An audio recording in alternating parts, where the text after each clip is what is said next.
哎呀，头好痛啊！什么情况？我不是在医院的工位上，一边喷着无能院长，一边追着古偶下番剧。后来心脏一抽，眼前一黑，就到这儿了。小姐，你醒了。小姐，丫鬟。林小鱼的嗓子干哑。我们这是去哪儿？小姐，我们这是在去镇北将军府的花轿上呀，您忘了呀？老爷让您去给镇北将军冲喜。花轿、镇北将军、冲喜，3个关键词像3记重锤，精准地砸在林小鱼的太阳穴上。竟然穿了！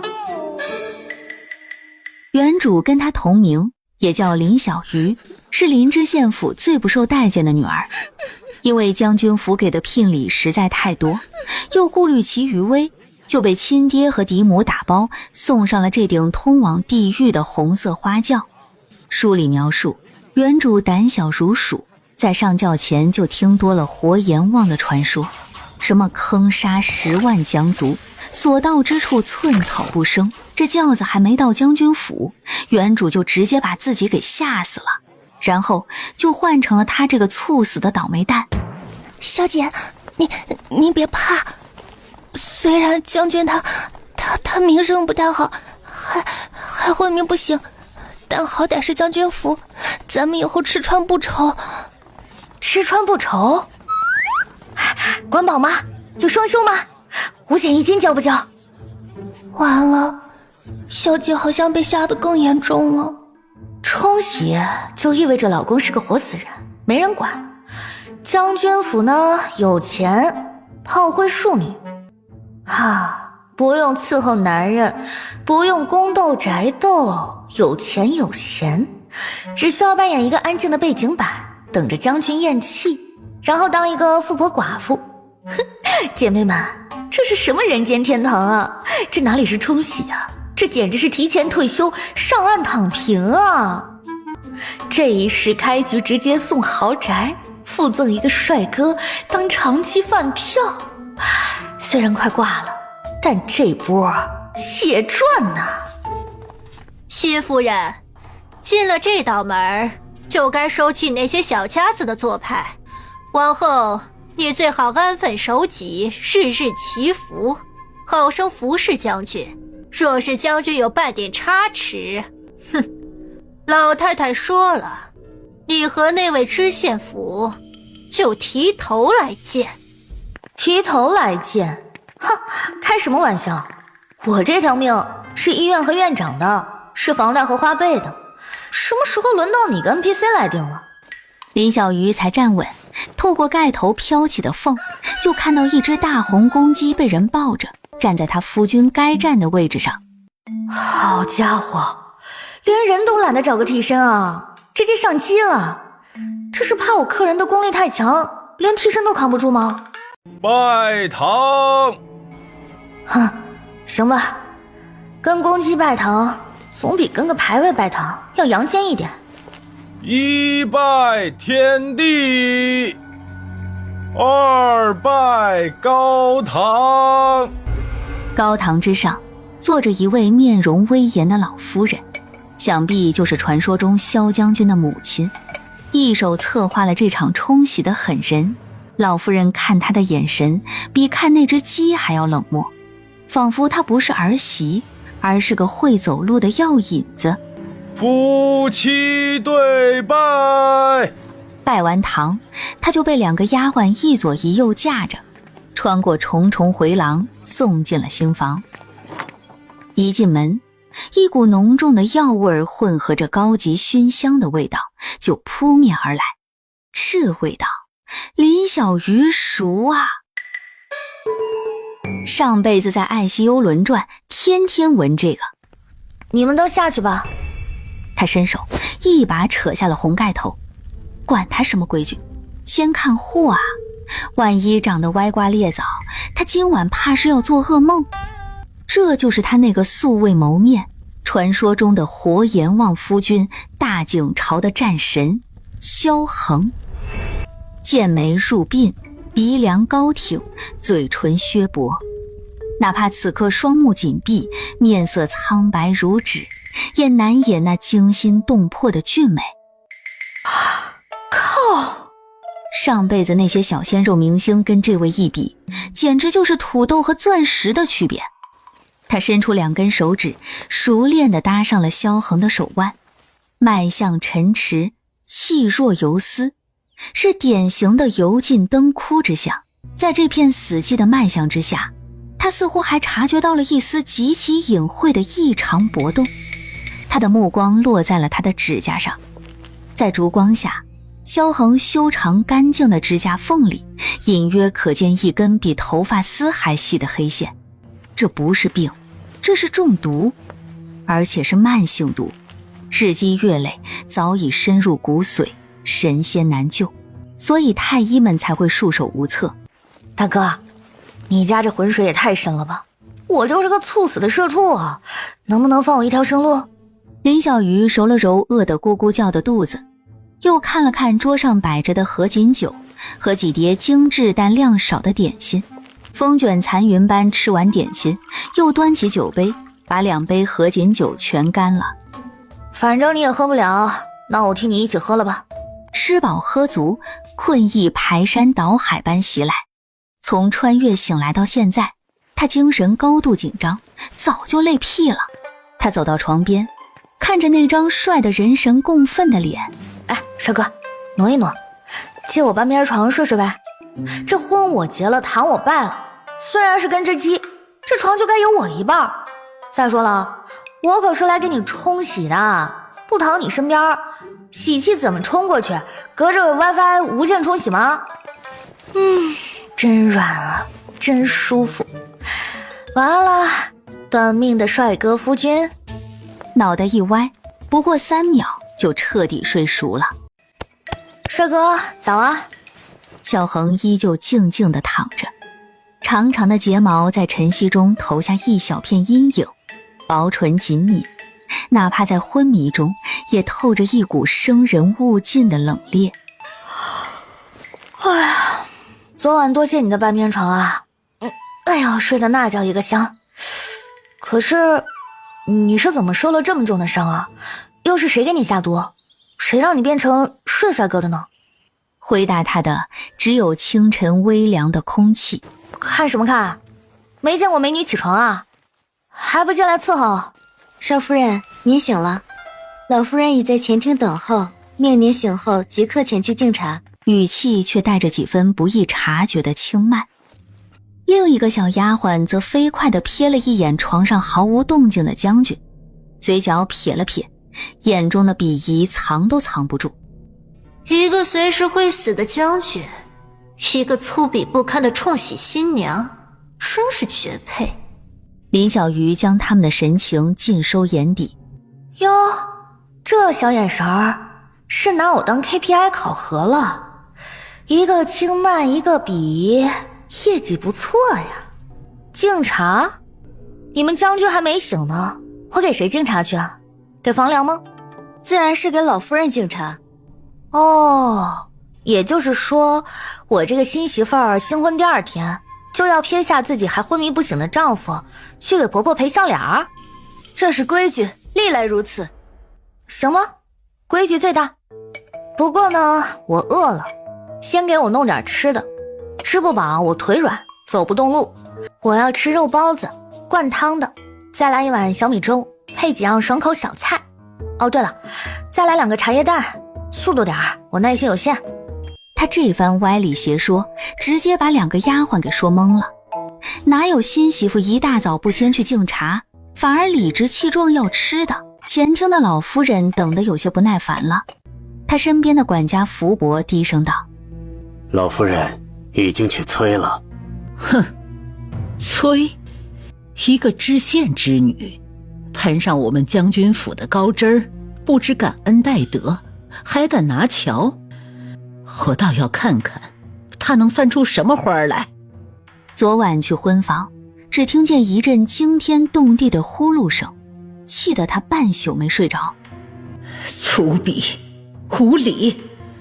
要不是为了给儿子冲喜，这种女人连进将军府大门的资格都没有。哼！哟，挺气派的嘛。他环顾着厅堂的陈设，啧啧称奇。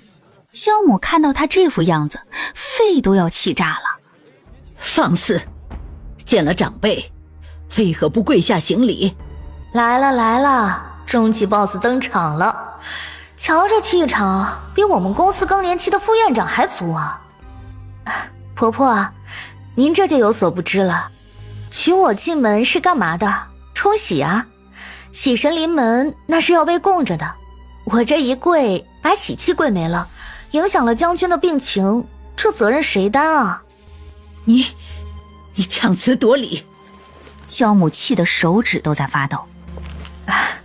这哪里是强词夺理，这是科学。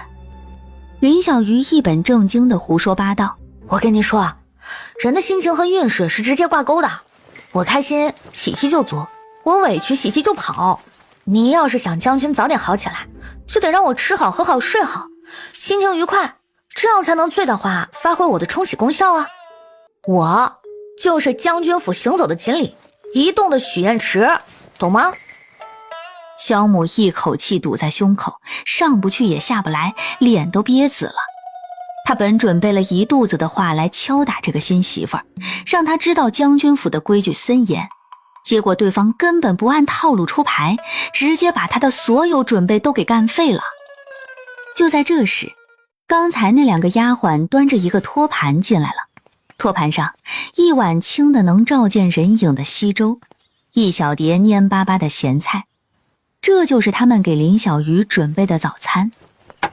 丫鬟将托盘往桌上一放，低着头，嘴角却藏着一丝得意的笑。哼，让你嚣张，喝死你！林小鱼瞥了一眼那碗粥，乐了。这就是我的早餐，灌汤包呢？小米粥呢？茶叶蛋呢？厨房今早只有这些。只有这些？你们将军府是揭不开锅了吗？就用这个来供奉我这尊喜神？只有这些？你们将军府是揭不开锅了吗？就用这个来供奉我这尊喜神？你们这是想让我男人死，还是想让我男人活呀？你休得胡言！够了！将军府清正持家，不上奢靡，有的吃就不错了，还敢挑三拣四。哦，原来是清正持家呀。行，我懂了。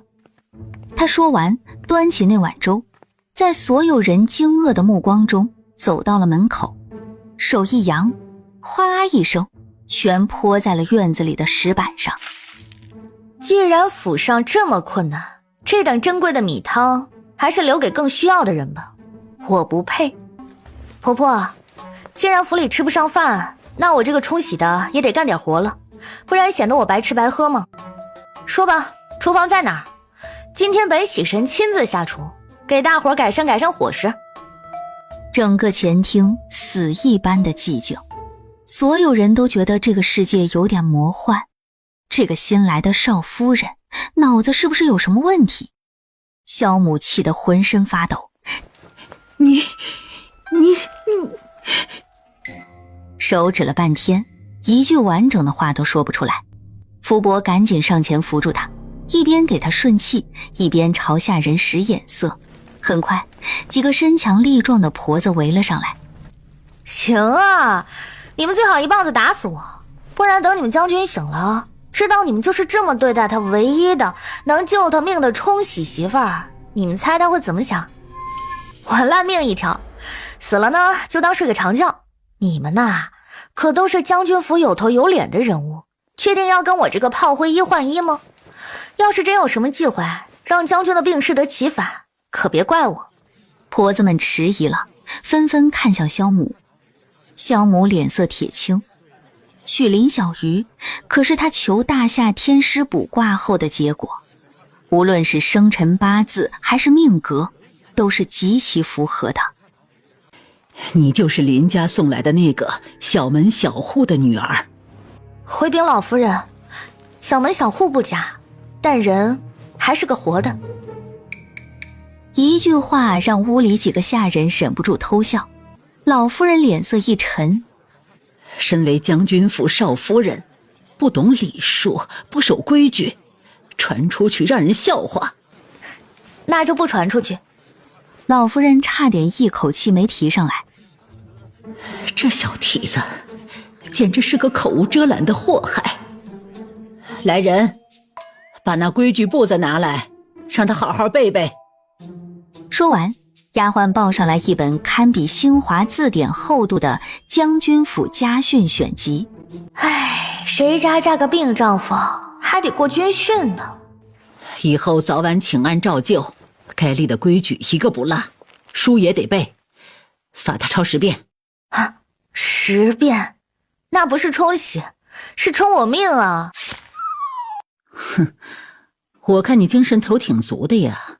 既然嫁进了将军府，就得有个将军府媳妇的样子。可我丈夫不是还躺着吗？我就陪他一起养养。林小鱼顺势坐回椅子，像个无所谓的瓷娃娃。这话一出，老太太更气了，但偏偏她还真不能发作的太过。如今府里唯一有希望能镇得住阎王的，也就这丫头了，不然真要出事，谁来背锅？退下，退下！萧母实在不想跟着儿媳妇再多言一句，再多听一句，怕是血管就稳不住了。林小鱼一听下了逐客令，赶紧一拍屁股，一转眼，乐呵呵的人影就没了。作孽呀，作孽呀！二嫂、三嫂，回想这一世记忆，老将军育兄妹4人，长姐萧云嫁到尚书府，二哥萧南官职3品，左副都御史，三哥萧震官职4品，通政司副使，都为文职，只有萧恒握起了家族的枪，成了1品武将，战功赫赫。这二嫂、三嫂自然就是自己的妯娌了，怎么好好的邀自己品茶？再笨的人也看得出来，目的不纯。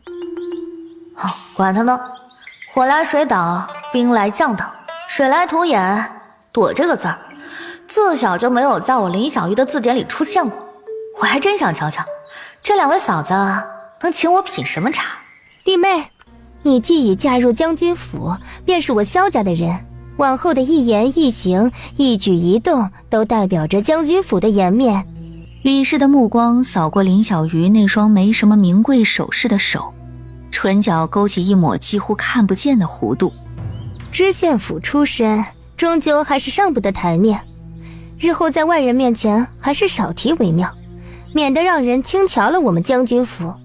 这话就说得相当重了，字字句句都像是带着刺，毫不留情地往林小鱼心口扎。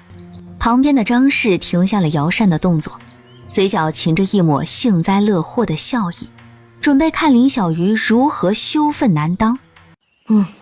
二嫂说的是啊，句句在理，字字珠玑。不瞒二嫂，我早就觉得我这出身配不上将军府了。不瞒二嫂，我早就觉得我这出身配不上将军府了。李氏准备好的一肚子话，就这么硬生生被堵了回去。他感觉自己像是蓄满了力的一拳，结果打在了一团棉花上。李氏嘴角的笑也僵住了，这剧本好像有哪里不对。林小鱼完全没有要停下来的意思，反而越说越起劲。您看，我爹就是个小知县，之前呢是商贾，说不好还是花钱买来的小官呢，没什么见识，整天就知道盘算那点蝇头小利。我娘也只是个普通妇人，斗大的字不识一箩筐，头发长见识短，说的就是她。我呢，更是从小在市井里摸爬滚打，粗鄙不堪，言行举止都透着一股子小家子气。他每说一句，李氏和张氏的脸色就难看一分。这些本是他们准备好一句一句抛出来，用以刺痛林小鱼的话，此刻却被他自己兴高采烈的竹筒倒豆子一般全说了出来。那眉飞色舞的样子，不知道的还以为他在炫耀什么光荣事迹。能嫁进来给将军冲喜，简直是我们林家祖坟集体冒青烟了啊！不是火山大爆发。李氏感觉自己的太阳穴在突突直跳，像是里面有2面小鼓在被人疯狂敲打。所以啊，二嫂，您刚才的教诲真是太及时了，简直是黑暗中的一盏明灯，汪洋里的一座灯塔，沙漠里的一片绿洲，久旱逢甘霖呢。哎呀，我决定了，以后我就听您的，在外人面前绝口不提自己的出身，坚决不给将军府丢人，不给二嫂您脸上抹黑。说完，他就那么一脸期待地看着李氏。李氏死死捏着手里的青瓷茶杯，指节因为过度用力而泛出青白色。他感觉自己的胸口堵着一团气，上不去下不来，烧得他5脏6腑都疼。他能说什么？说他觉悟的不好，可人家句句都在顺着你的话说，态度比谁都端正。说他觉悟的好，那不就等于承认自己刚才那番话就是刻意为了刁难他，就是看不起他的出身。他感觉自己精心准备的一场鸿门宴，硬生生被林小鱼变成了一场滑稽至极的独角戏，而自己才是那个被耍得团团转的小丑。这到底是个什么怪人？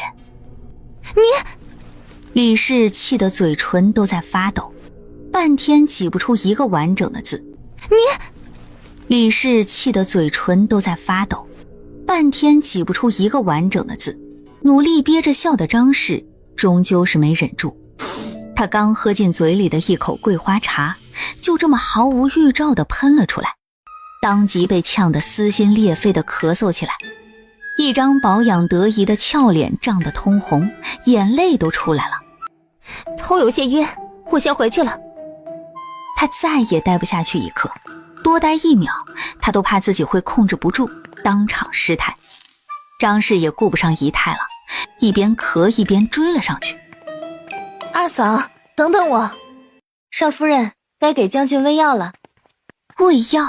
想想也是，自己是冲喜来的夫人，不是他喂还能是谁喂？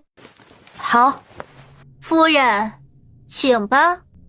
嬷嬷的语气不带任何情绪，眼神里却透着一股看好戏的冷漠。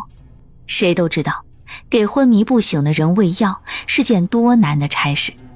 林小鱼在床沿坐下，先用勺子舀了一点药汁凑到他唇边，他的嘴唇紧紧抿着，根本喂不进去。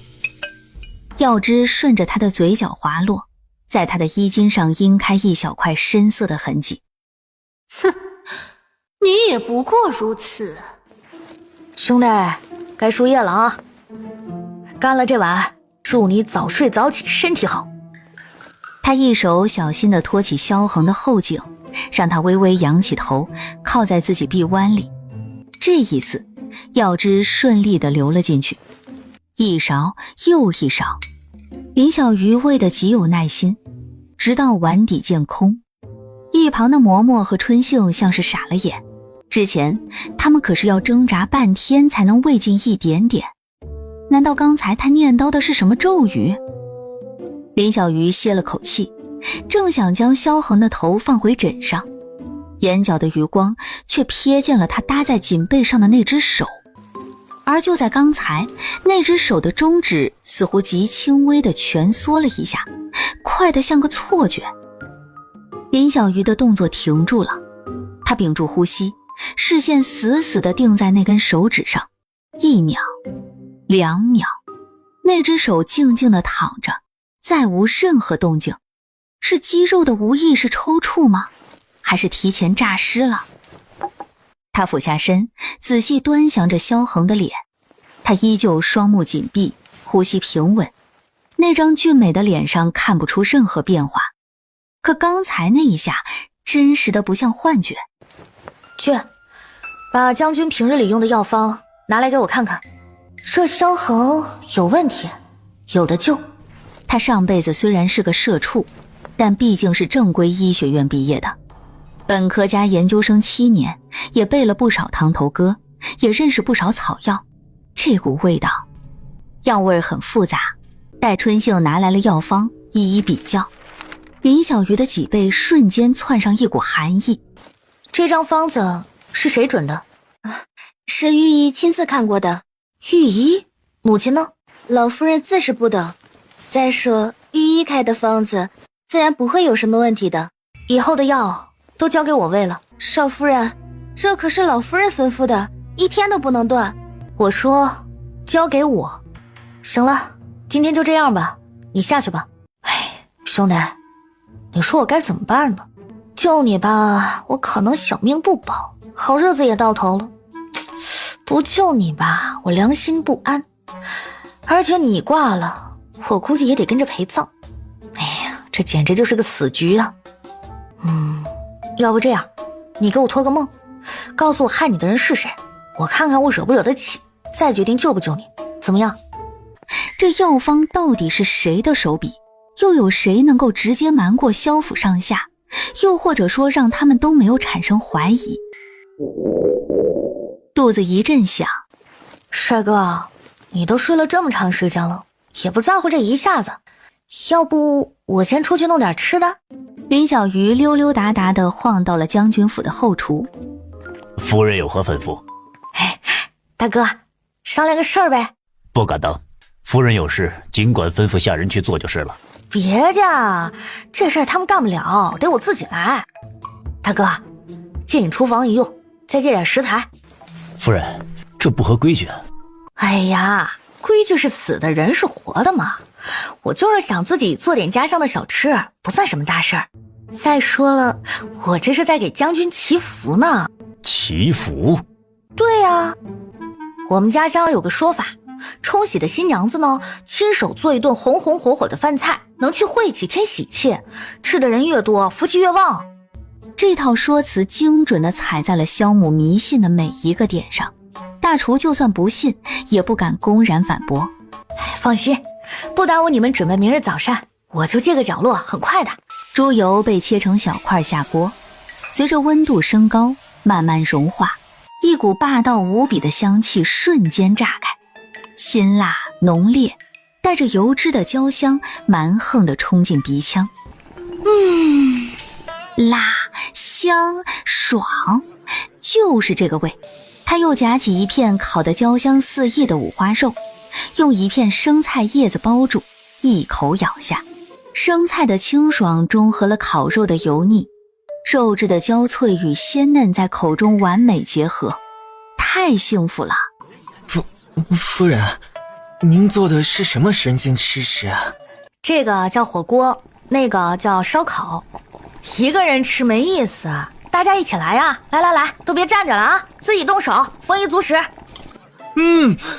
太好吃了！我的天，这羊肉还能这么吃？辣，但是好过瘾啊！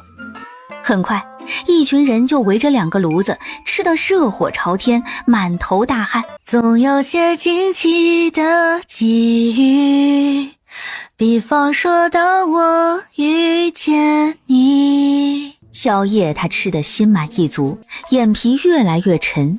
这有钱有闲还不用伺候男人的日子，简直是社畜的天堂。他翻了个身，调整到一个更舒服的姿势，准备召唤周公，与他进行一场深入的友好会谈。贵福，京城里最顶尖的刺客之一，拿钱办事从未失手。主子怕这人真起了作用，坏了大事。哎呀，别闹！他在跟谁说话？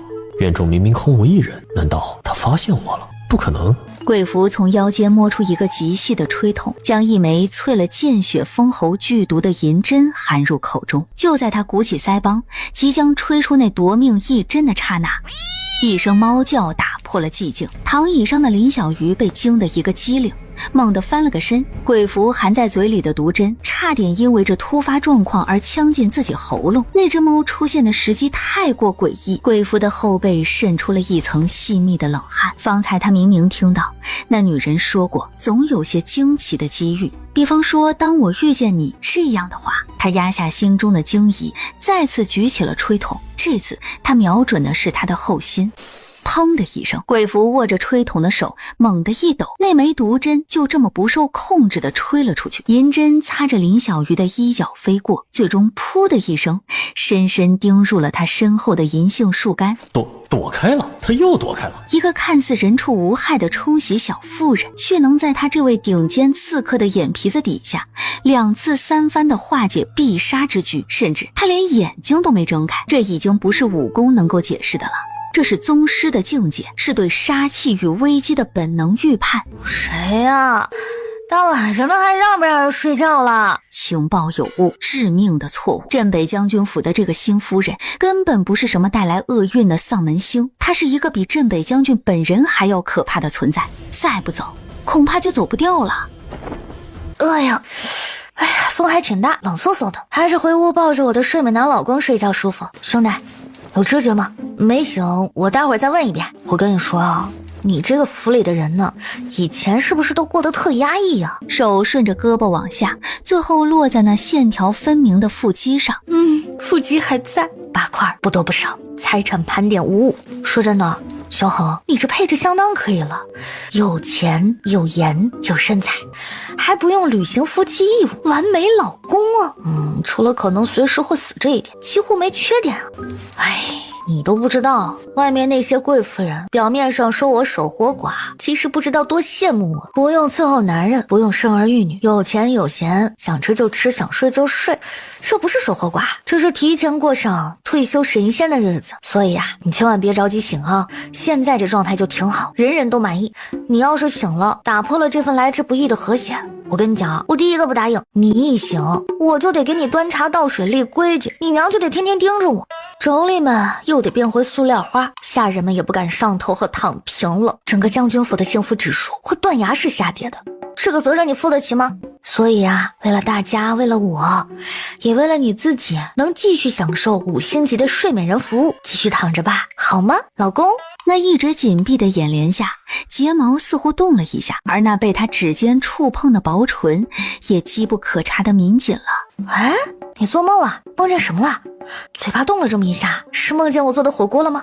也对，你这天天喝米汤肯定馋坏了。放心，等你醒了，我给你整个鸳鸯锅，让你吃个够。前提是你得听话啊，乖，听话，叫声老婆来听听。喂，兄弟，虽然我不知道你为何昏迷，而有人又为什么不希望你醒来，但你碰到了我，也算是上辈子积福。你放心，虽然暂时不能让你醒，但姐姐也绝对不会让你死。毕竟你要死了，我的好日子也就到头了。最好的办法是暂时维持现状，让他继续睡，但必须是健康的睡，越睡越清醒的睡。从明天起，这位镇北将军的药汤看样子要亲自接手了，且要偷偷摸摸，无人可知才行。为了能继续心安理得的躺平，看来还是要把老专业拾起来，终究是得稍微卷一下了。3日后，夫人，您这一次想做什么？大哥，我觉得你这鸡汤有问题啊。锅里炖着鸡汤，香气扑鼻。这鸡汤火候不错，用料也足，可惜少了点灵魂。夫人慎言。虽然上次夫人的那个什么火锅和那个烧烤的确让老奴刮目相看，但老奴这手艺是伺候过先皇的。大哥，你想不想知道？只要在你这鸡汤里加几样东西，就可以让它鲜香10倍。夫人，您当真会？当然。林小鱼见鱼儿上钩了，不过我这方子可是祖传的秘法，不能轻易外传。那夫人您的意思是？2个条件。第一呢，方子我教你，但你得发誓绝不外传，以后这道菜就是你大哥的独门绝技。我发誓。第二，我这火锅的锅底需要一些特殊的香料来提味儿，这些东西呢厨房里没有，要去药房才能买到。就是这些，你帮我把这些东西弄来，分量要足，不能让旁人知道。当归、黄芪、党参、川芎。夫人，这些是药材啊，拿来做菜味道会不会很怪啊？这你就不懂了吧？食药同源，我这鸡汤吃的就是一个滋补，这些药材配上我的秘制香料，才能熬出那独一无二的汤底，既美味又养生。对了，我还需要一套最好的银针。银针？要银针做什么？我这火锅熬制讲究一个气的流转，关键时刻需要用银针刺入特定的食材，疏通其经络，引导药气与实际相融，方能达到巅峰之位。大厨听得一愣一愣的，虽然完全听不懂，但感觉好厉害的样子。好，夫人，这事包我身上，您要的东西1日之内，我保证给您弄到。那就合作愉快。合作愉快啊，愉快。而就在厨房内狼狈为奸的两人达成协议时，萧母、二嫂、张嬷嬷等人已走到了厨房门口。这是怎么回事？那个丧门星不是来搅乱厨房的吗？怎么看起来他好像把大厨给收服了？这个林小雨到底脑子里装了些什么呀？他到底要干什么？林小鱼的眼睫毛颤了颤，立刻堆起一个社畜面对老板时标准而无害的微笑。母亲，您来了。嬷嬷，把他和听竹院所有的丫鬟都给我喊到主堂，我倒要看看他们把将军府的规矩忘了多少。一行人就规规矩矩地立在了主堂，个个脸上惊恐，嘴唇微抖。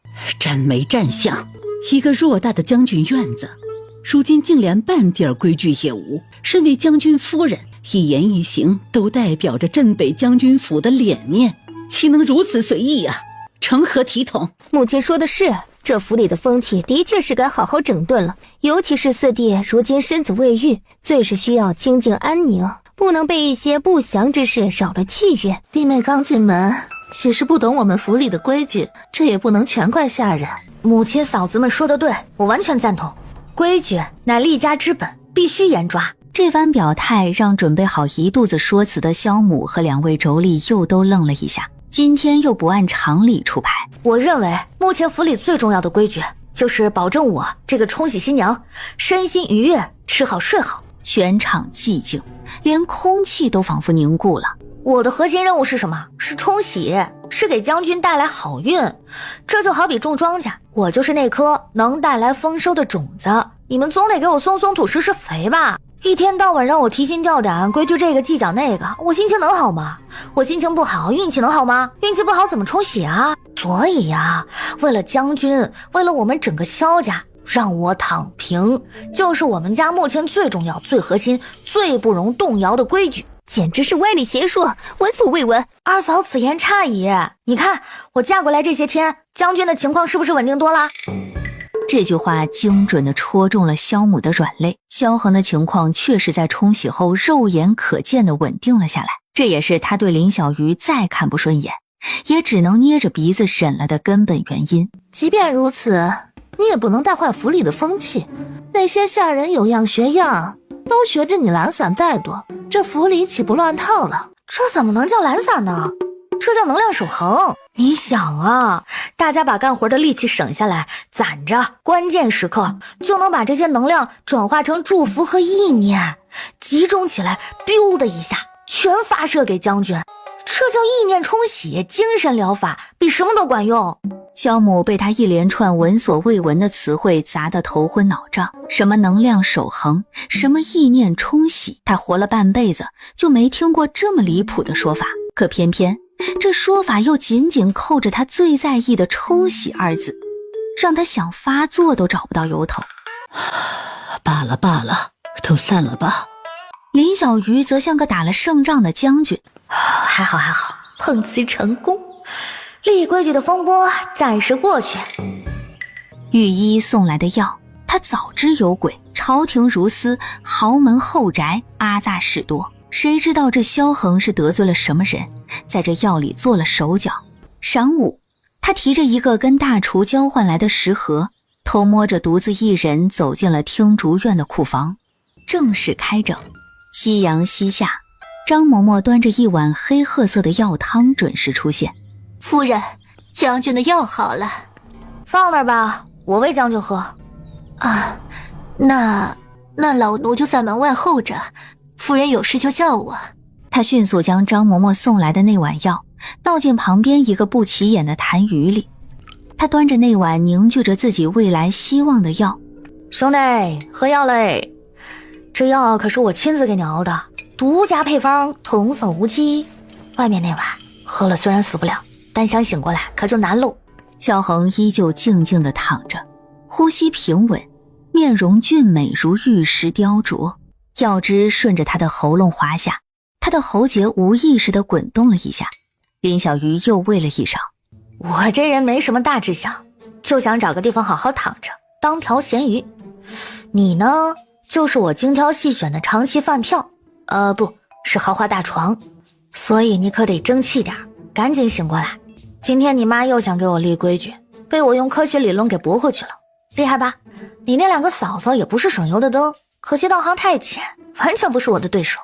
我跟你说，我这投资可是下了血本的，你哪天要是醒了，可不能忘恩负义，要记得我的好。要没有我，你估计早就死翘翘了。到时候你得罩着我，给我钱花，让我天天睡到自然醒，想吃什么就吃什么。他一个人自言自语，将自己对未来躺平生活的美好规划全都灌输给了这个昏迷不醒的男人。林小鱼喂完最后一勺药，拿帕子给他擦了擦嘴角。他托着腮，静静地看了他一会儿。睡美男，晚安。夫人，今日府上有月会，2夫人、3夫人请您去水源县喝茶。哦，有吃的吗？这小夫人心真大，明眼人都看出来这是鸿门宴，可怎么一心只顾着吃呢？那行，去，有免费的下午茶，不去白不去。这2个嫂嫂，谅他们也搞不出什么大名堂。水云榭建在府内湖心，林小鱼一进来，她身上只穿了件半旧的浅碧色襦裙，头上簪了根素银簪子，在一众华服贵妇之间显得格格不入。弟妹来了，快坐。林小鱼也不客气，径直找了个离点心最近的位置坐下。弟妹来了，快坐。她捻起一块荷花酥，咬了一口，眉眼都舒展开来。她本想看林小鱼局促不安，谁知对方眼里只有吃的。四弟妹看着气色倒是不错，不像我们每日要操心夫君，要打理庶务，哪有弟妹这般清闲？可不是嘛，我们都是劳碌命，哪像4弟妹天生就是享福的。话里话外都在刺她嫁了个昏迷不醒的丈夫，是个无人管束的活寡妇。2嫂3嫂说的对，确实挺闲的，这福气一般人羡慕不来。这是真傻，还是脸皮厚到了极致？清闲是福，可女人这一辈子若无夫君疼爱，无儿女傍身，再大的富贵心里也是空的。说到底还是个可怜人。这话就说得重了，所有人都盯着林小鱼，等着看他如何应对这几乎是撕破脸的羞辱。咔的一声，清脆的磕裂声。2嫂，你这话就说错了，你们都觉得我可怜，你们再仔细想想，我嫁进将军府，身份是镇北将军夫人，我吃穿用度、月钱份礼样样不缺，想买什么就买什么。最重要的是，我不用伺候男人啊！此言一出，满座皆惊，李氏和张氏的表情瞬间冻结。你们想想，不用早起为他穿衣，不用费心为他洗手做羹汤，不用揣摩他的脸色，不用担心他今晚歇在哪个小妖精房里。我每天睡到自然醒，想吃就吃，想躺就躺，有钱有闲有身份。姐姐们，这不是可怜，这是几辈子修来的福报啊！倒是你们又要管家，又要伺候夫君，还要跟莺莺燕燕斗智斗勇，太辛苦了，我看着呀都替你们累。那些原本准备看笑话的贵妇们，此刻脸上的表情精彩纷呈。你简直不知廉耻！我怎么就不知廉耻了？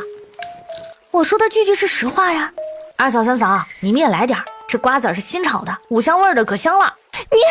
李氏一口气没上来，只觉得胸口发闷，眼前发黑。他们精心组织的旨在羞辱林小鱼的茶会，彻底变成了一场闹剧，而他们自己就是那个最大的笑话。多谢2嫂3嫂今天的茶点了，味道真不错。我吃饱了，也说累了，得回去躺会儿，消化消化这天大的福气。迈着轻快的步子，头也不回地走了。夫人，2夫人、3夫人的话，您别往心里去。对于这个新主子，他还是很喜欢的，没架子，不发脾气，跟他以往跟在3夫人旁边，简直天上地下。我心眼虽不小，但也装不下那些。春杏看着自家主子，欲言又止。有话就说，吞吞吐吐的不累吗？夫人，您不好奇将军为何会受那么重的伤吗？您不好奇将军为何会受那么重的伤吗？不是说在边关跟敌军交战中了埋伏吗？话是这么说，可奴婢听府里的老人讲，那次中埋伏的过程很奇怪。将军带的可是最精锐的亲兵，走的是一条只有少数几个人知道的密道，准备奇袭敌军后方。可敌军就像提前等在那儿一样，布下了天罗地网，就像有人把将军的行踪卖给了敌人。这听起来可不就是典型的被自己人捅刀子啊！行了，这些国家大事哪是我们能议论的，赶紧收拾完去歇着吧。这将军的伤水深得很啊，夜深人静，万籁俱寂。林小鱼是被饿醒的，他轻手轻脚地爬起来，决定去厨房碰碰运气。凭着白天的记忆七拐八绕，月光下凉亭里站着两个男人，二爷萧南，三爷萧震。这么精彩的视频当然要配点零食，边吃边看。这是我刷视频看便宜，直接在抖音商城秒杀买的百事可乐，6瓶才8块9，清爽畅快。我还买了好多别的东西，比如酸辣粉面、雪碧，便宜好吃，量还多，点商城进秒杀就能买，都是源头直供的好东西，平台给谈到的超值价，个位数就拿下，快去秒杀频道看看吧。瞬间闪到了一丛茂密的芭蕉树后。二哥，四弟他就真的一直这样了？太医不是说了吗？能保住性命已是万幸，至于何时能醒，要看天意。萧南的天意二字咬得格外清晰，那可真是太好了。萧震几乎是脱口而出，随即又觉得不妥。我的意思是，四弟戎马几载，也该好好歇歇了。萧南瞥了他一眼，口无遮拦，此话若是被母亲听到，你又少不了一顿责罚。嗨呀，这里又没外人。再说了，二哥，你心里难道不这么想啊？四弟他压在我们头上太久了，整个京城就只知道镇北将军萧恒，谁还记得我们兄弟啊？他的声音里充满了积压已久的怨气。如今他成了个活死人，这将军府母亲总要考虑交到我们手上啊。特别是二哥你，哪点比他差了？芭蕉树后的林小鱼只觉得一股寒意从脚底板直冲天灵盖，这是什么虎狼之词？亲兄弟盼着对方永远别醒。二哥，你说那位会不会趁机？不该问的别问，你只需记住，我们的将来都是要那位给的。四弟挡了路，自然要被挪开。那位，这个那位听起来地位极高啊，竟能左右镇北将军的生死啊！这已经不是宅斗了，这是要命的权力斗争啊！我只想当条咸鱼，没想过要在刀尖上翻身。对了，四弟新娶的那个冲喜的，你怎么看？一个知县家的小丫头，能有什么看法？我瞧着不像，我总觉得他那副傻乎乎的样子是装出来的，说不定心里藏着什么鬼主意呢。二哥为何这么说？你忘了上次派去试探的那个杀手吗？他回来怎么说的？他说那个女人看似手无缚鸡之力，实则是个深藏不露的高手，他还没近身就已经被发现了，差点回不来。萧南的声音不大，但在死寂的夜里，每一个字都像重锤，狠狠砸在林小鱼的心上。杀手、高手，什么时候的事儿？这口从天而降的黑锅又大又重，差点把他当场砸晕过去。一个来历不明又身怀绝技的女人，在这个节骨眼上，四弟点名要娶，绝非偶然。二哥，你提醒的对，从今天起派人盯紧他，装傻必有妖。我倒要看看他葫芦里到底卖的什么药，若是他敢有任何异动。林小鱼一动不敢动，全身的血液都快要凝固了。他感觉自己就像一只误入狼窝的小白兔，而那两头狼正在商量着要怎么剥了他的皮。饥饿感早已被巨大的恐惧所取代，他现在满脑子只有一个念头：跑，必须立刻马上。他小心翼翼的一点一点地将身体缩回芭蕉树的阴影深处，连一片叶子都不敢触碰。林小鱼再也没有去小厨房的心思，沿着来路近乎是飘回了自己的院子。他关上房门，背靠着冰冷的门板，身体止不住的轻微颤抖。这弄不好是要丢掉小命的。翌日早，府里的气氛就绷得像根拉满的弦。大皇子要来探病的消息像一块巨石砸进将军府这潭本就不平静的深水里。想必这位就是镇北将军的新夫人了。臣服林氏，见过大皇子殿下。本宫听闻阿衡伤势沉重，心中万分忧虑，特地从司库里寻来这株千年血参。盒子打开，一股浓郁的药香瞬间弥漫开来。那血参色泽赤红，形态酷似人形，一看便知是稀世珍品。萧母的脸色微微一变，这里太重了，重得像一种宣告，宣告着萧恒的伤已经到了需要这种神物来吊命的地步。殿下厚爱，只是……哇哦，这东西长得好别致啊，跟个没穿衣服的小人似的。满厅的空气瞬间凝固，萧母差点一口气没上来。殿下，这东西是直接啃呢，还是需要走什么复杂的流程？它自己会长腿跑掉吗？弟妹说笑了，此物需配以多种珍稀药材精心熬制，方能发挥其效。这么麻烦啊！伸手就将盒子盖上了。萧母在一旁已经从惊吓变成了呆滞。弟妹真是风趣，不知阿恒近来情况如何，胃口可还好？御医说需多加唤醒，不知他可有片刻清醒的时候？这个问题尖锐又直接，说胃口好，证明身体机能尚可；说有清醒，那更是天大的消息。无论怎么回答，都是在透露萧恒的底细。萧母的心提到了嗓子眼儿。胃口啊，非常稳定。宋锦眼神一动。哦，如何稳定？就是每天都保持着一种哥吃的不是饭是寂寞的法。他现在已经脱离了低级的口腹之欲，全靠吸收天地之灵气、日月之精华来维持生命体征，这叫辟谷。殿下您懂吗？就是那种神仙才有的技能。我琢磨着也跟他学学，还能省下不少饭钱。宋锦无语，这女人到底是真的蠢，还是在装疯卖傻？那清醒呢？这个就更玄妙了。林小鱼的神情变得高深莫测起来。我家将军的身体虽然躺在床上，但他的灵魂已经出窍了，正在进行一场说走就走的旅行。昨天我给他擦脸的时候，他还给我托梦了呢。托梦？对呀，表情严肃的不像话。他说他正在9天之上跟太上老君搓麻将，手气不太好，输了好几把，让我烧点纸钱给他翻翻本儿。殿下，您说这算是清醒呢，还是不清醒呢？宋锦的脸一阵青一阵白，跟太上老君搓麻将，还要烧纸钱翻本，这是在咒萧恒死吗？可偏偏说这话的人是萧恒名正言顺的夫人。萧母此刻已经放弃了思考，她呆呆地看着林小鱼，眼神里充满了迷茫。弟妹年纪轻轻，却要承受这些，真是辛苦了。他试图用温情攻势激起他的委屈。整个京城都在为阿恒担忧，他的旧部、朝中的同僚，还有父皇，都盼着他能早日康复，重振我大夏军威。这番话既是安抚，更是试探。辛苦？殿下您误会了。殿下，我跟您说句掏心窝子的话，你可千万别外传。宋锦不由自主的也凑近了些。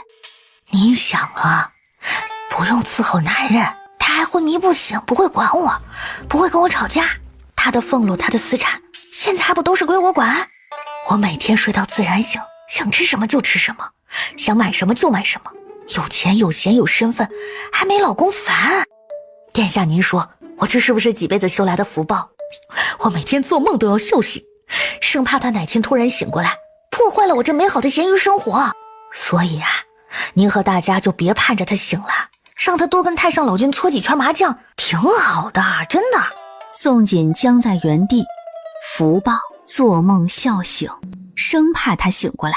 他看着林小鱼那张洋溢着幸福光彩的脸，这个新来的镇北将军夫人到底是何方神圣？是萧家故意找来迷惑众人的棋子，还是一个真正的无可救药的傻子？这萧恒又为何要在昏迷前执意找这么一个人做妻子？他分辨不出，理解不了，而这种感觉比得到一个让他想要的确切消息更心烦意乱。本宫想起来还有些公务要处理，就不多打扰夫人和老夫人了。他几乎是一刻都待不下去。萧母像是被抽走了所有力气，瘫坐在椅子上。林小鱼则心里门儿清，这大皇子是敌是友都未知，谁知道他是不是幕后的主子？所以目前打混就是最好的办法。习惯了现实生活当中的网络、电脑、外卖、小短剧，这漫漫长夜除了睡觉和发呆，还真无事可做，连本带插图的画本子都没有。这对一个在信息爆炸时代快节奏的社畜来说，简直是一种酷刑。喂，睡美人，兄弟，你这都睡了多少天了，不腻吗？你看你，要钱有钱，要颜有颜，要地位有地位，结果天天在这挺尸，人生还有什么意义啊？我都替你亏得慌啊！萧恒自然没有任何反应。说真的，你们古代的日子也太难熬了，这穿的里三层外三层，走2步路都喘，上个厕所跟打仗似的，哪像我的 T 恤大裤衩啊，自由奔放。最重要的是没得玩啊，没有手机，没有电脑，没有 WiFi， 没有空调，我连我方水晶被推到哪儿了都不知道。晚上除了造人就是睡觉啊！你现在又是个罢工状态，我的人生乐趣直接被砍了一大半。我的恒啊，你睡归睡，你好歹给我一点线索呀！这谁是好谁是坏我也不清楚啊。还有啊，你到底是怎么伤成这样的？这样不明不白的，我躺平也躺得不安心呢。林小鱼喃喃自语了好一阵子，才迷迷糊糊的在床榻一侧入了梦。只是身侧的男人，他能感觉到自己还活着，却被无形的枷锁困在一片虚无之中。耳边时常会响起各种声音，丫鬟的窃窃私语，大夫的叹息，母亲压抑的哭声。这些声音模糊而遥远，像隔着一层厚厚的浓雾，直到一个清亮又带着点懒散的女声闯了进来。这个声音很陌生，也很聒噪。镇北将军萧恒指挥不当，贻误战机，致我大夏北境受挫，朕心甚痛。剥去萧恒镇北将军名号，收缴虎符，俸禄待遇一应革除，御赐全部收回。念其昔日威功，保留将军府邸，不究其责，钦此。事情来得太突然了。母亲，老夫人。林小鱼被这突如其来的变故震得愣在原地，他的脑子里没有家国大义，没有荣辱兴衰，只有一个念头在疯狂回响：俸禄待遇一应革除，保留府邸，这不就是说房子还在，但钱没了？我的豪华午睡套餐，下午茶点心，5000令供应的瓜子水果，我未来几十年的咸鱼养老金就这么没了。林小鱼感觉一阵天旋地转，比刚刚晕倒的萧母还要真情实感。这背后搞事的人也太狠了，这是怕萧恒醒过来还有翻盘的机会，干脆先下手为强，直接釜底抽薪，断了将军府所有的经济来源和政治地位，这是要把整个萧家往死路上逼呀！完了，全完了，没了将军的名号，我们以后在京城还怎么立足？岂止是无法立足，俸禄都没了。这么大一个府，上上下下几百口人，吃什么喝什么？都是你这个丧门星，来了这么久就知道吃喝拉撒，将军醒来的迹象丝毫都无，现在连将军府都没了，你就是个克星。没错，扫把星，当初就不该让你进门冲喜，现在好了，喜没冲成，反倒把整个家都给克倒了。二嫂，你这身衣服是云锦阁新出的秋款吧？料子真好。二嫂被他这没头没脑的一句话问得一愣。你什么意思？三嫂头上的这只东珠发簪光泽圆润，至少值500两银子吧？三嫂的脸瞬间涨成了猪肝色。现在哭有什么用呢？有这力气，不如赶紧把自己的首饰细软收拾一下，看看哪些值钱，哪些不值钱。往后的日子可都要靠这些东西换米下锅了。哦，还有这些大家伙，也不知道能卖多少钱，搬起来还挺费劲的。再说了，二哥三哥不是还有俸禄吗？一瞬间整个世界都安静了。二嫂和三嫂像是被掐住了脖子的鸡，张着嘴一个字都说不出来。林小鱼在进行了一番沉痛的资产盘点后，终于接受了自己暴富梦碎的现实。他攥了攥拳头，不行，绝对不行。他的人生信条就是躺平，但躺平也是有门槛的。想舒舒服服的躺，就得有钱有闲。现在有人想砸了他的饭碗，掀了他的躺椅，让他从咸鱼贵妇变成贫穷打工人，这触及了他的底线，绝对不能忍。他走到床边，望着那张依旧俊美的毫无生气的脸。兄弟，这下好了，铁饭碗砸了，你被开除了，也失业了。看样子我这躺平混吃等死的好日子是要到头喽。你到底是得罪了哪个天王老子，还是真的在战场上指挥不当才被人撸了官？我的恒啊，不能让你这么一直躺下去了，我得改变策略，让你早点醒过来。林小鱼拿起一根最细的银针，在指尖轻轻捻动。忍一下吧，老公，不然这将军府就完了，我的饭票也就彻底作废了。与此同时，灯火通明的致远堂，过几日我们就搬出这将军府，绝对不能让老四的事情影响了你我的前途。二哥，这么做会不会太急了？母亲那边，母亲现在一门心思扑在那个冲喜的丧门星身上，哪里还顾得上我们啊？你看看这将军府，哪一样开支不是流水似的出去？如今老四倒了，俸禄军饷全停，光靠我们这点俸禄，你觉得能撑几日？萧南的脸色更加难看了。他只是个三品文官，俸禄本就不多，平日里全靠将军府的补贴才能维持体面。可这毕竟是我们的家，这毕竟是我们的家。家？老四风光的时候这是家，现在他是个废人，这里就是个无底洞，会把我们所有人都拖下水。我们搬出去还能保全自身，留下来就是一起等死。你想想，圣上收回官位是什么意思？就是对整个将军府的敲打。咱们再不跟老四划清界限，下一个被清算的就是我们兄弟了。要不是有主子保着我们，估计被革职的就不仅仅只有他一个人了。二哥，我听你的。萧震终于下定了决心，眼中的犹豫被一丝狠厉取代。先别急，这将军府还是有一些产业的，等我们从母亲手里拿过来就走。听竹院捻着银针的手指稳定下来，精准地刺入了他胸前的穴位。第一针稳稳落下，时间在寂静中缓缓流淌。1刻钟后，萧恒的上半身已经落了7、8根银针。林小鱼额头上渗出细密的汗珠，这比他上辈子连续加班72小时还要耗费心神。不是吧，兄弟，一点反应都不给啊！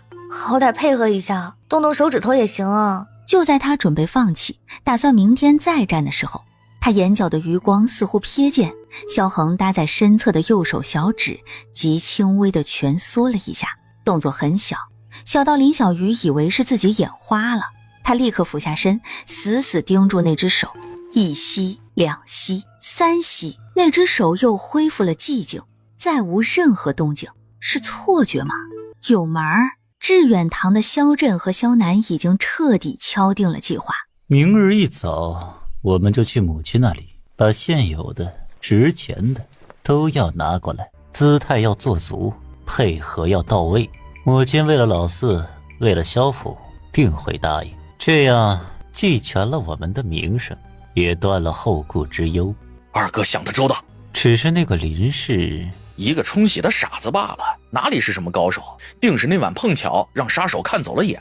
等我们搬走，这府里的大山压下来，我看他还能怎么躺平。兄弟二人相视一笑，仿佛已经看到了将军府彻底败落，而他们则在外面另起炉灶，逍遥快活的场景。喂，活阎王！林小鱼把他的手放在自己脸颊上蹭了蹭，声音里带着一丝赖皮的撒娇。你可得快点醒过来呀，再不行，你老婆我可就要被人当成傻子扫地出门了。主堂之内，萧母一夜未睡，脸色蜡黄，嘴唇干裂。她勉力支撑着虚弱的身体，端坐在主位上。母亲，四弟如今遭此重创，外面那些人哪个不是虎视眈眈，等着看我们家的笑话，甚至想上来踩一脚。为今之计，只有将府里的产业集中起来，由二哥统一打理，才能拧成一股绳，共度难关啊！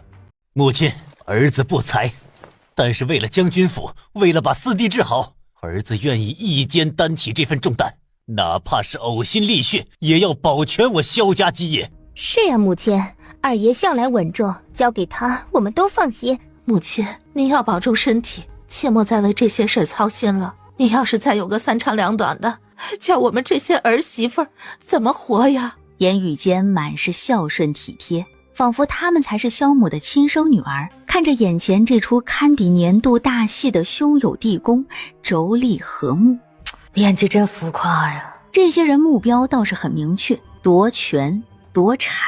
萧母本就没有主心骨，如今听他们说的情真意切，看到萧家如此情况，又见二儿子跪地不起，一副忠心耿耿的模样，心中那杆秤早已歪到了天边。张嬷嬷，去把府里所有产业的账本地契都拿过来。很快，几个下人抬着几只沉甸甸的红木箱子走了进来。箱子打开，里面是码放的整整齐齐的账本、房契、地契，还有一摞摞黄澄澄的金条和白花花的银锭。如今萧府到了危机时刻，我也老了，是该交给你们去好好当家了。京城东市那几间最赚钱的绸缎庄，还有城南的米粮铺子，都交给老二去打理。这些铺子口岸好，人流量大，万不可出了差错。谢母亲信任，儿子定不负所望。城西的几处茶楼，还有城郊那几百亩良田，每年收成稳定，也一并给你。这是府里的大头进项，你要好生经营。老三呢，你性子活泛，就帮你二哥多跑跑腿儿。库房里的5万两黄金，你们拿去周转，务必要让铺子里的生意稳住。房契也一并交于你们两兄弟，望你们齐心协力，早日恢复萧家荣光，早日治好你们弟弟。是。萧母毫无保留，基本上指点前的家当都毫无保留地把希望寄到2个儿子身上。分完了大头，萧母的目光终于落到了林小鱼身上。萧母随手从箱子底扒拉出几张又旧又薄的纸。你一个妇道人家，也管不了什么大事。这几间铺子是恒儿早年间置办下的，一直荒废着，没人要。还有城外那片荒地，也一并给你吧，好歹也能种些菜，为萧府减轻一些负担。整个主堂瞬间陷入一种诡异的寂静。林小鱼低头看着茶几上那几张薄如蝉翼的契纸，这偏心简直偏到胳肢窝里去了。种些菜，为萧府减轻一些负担，我传说是来躺平的，现在你这老太太是让我去当菜农啊？怎么，植物认儿子就不是儿子啦？植物认儿子就不是儿子啦？你们趁着他睡着了，就这样把他的劳动果实就这么窃取了？还有没有天理？还有没有王法了？林小鱼刚想着说几句，那萧母就被张嬷嬷扶着进了内屋。回到听竹院，林小鱼一肚子火，走到床边，看着那个躺在床上一动不动的男人萧恒，若不是他胸口还有微弱的起伏，真的跟死人没什么两样。分家时的喧嚣与屈辱，在这一刻尽数化为了满腹的委屈与怒火。林小鱼一屁股坐在床沿上，胸口剧烈的起伏着。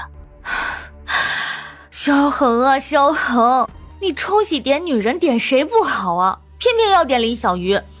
我好不容易穿过来，以为能当个有钱有闲的富婆，结果呢，我这富婆的日子才过几天啊，就这么没了。他越说越气，又忍不住戳了一下。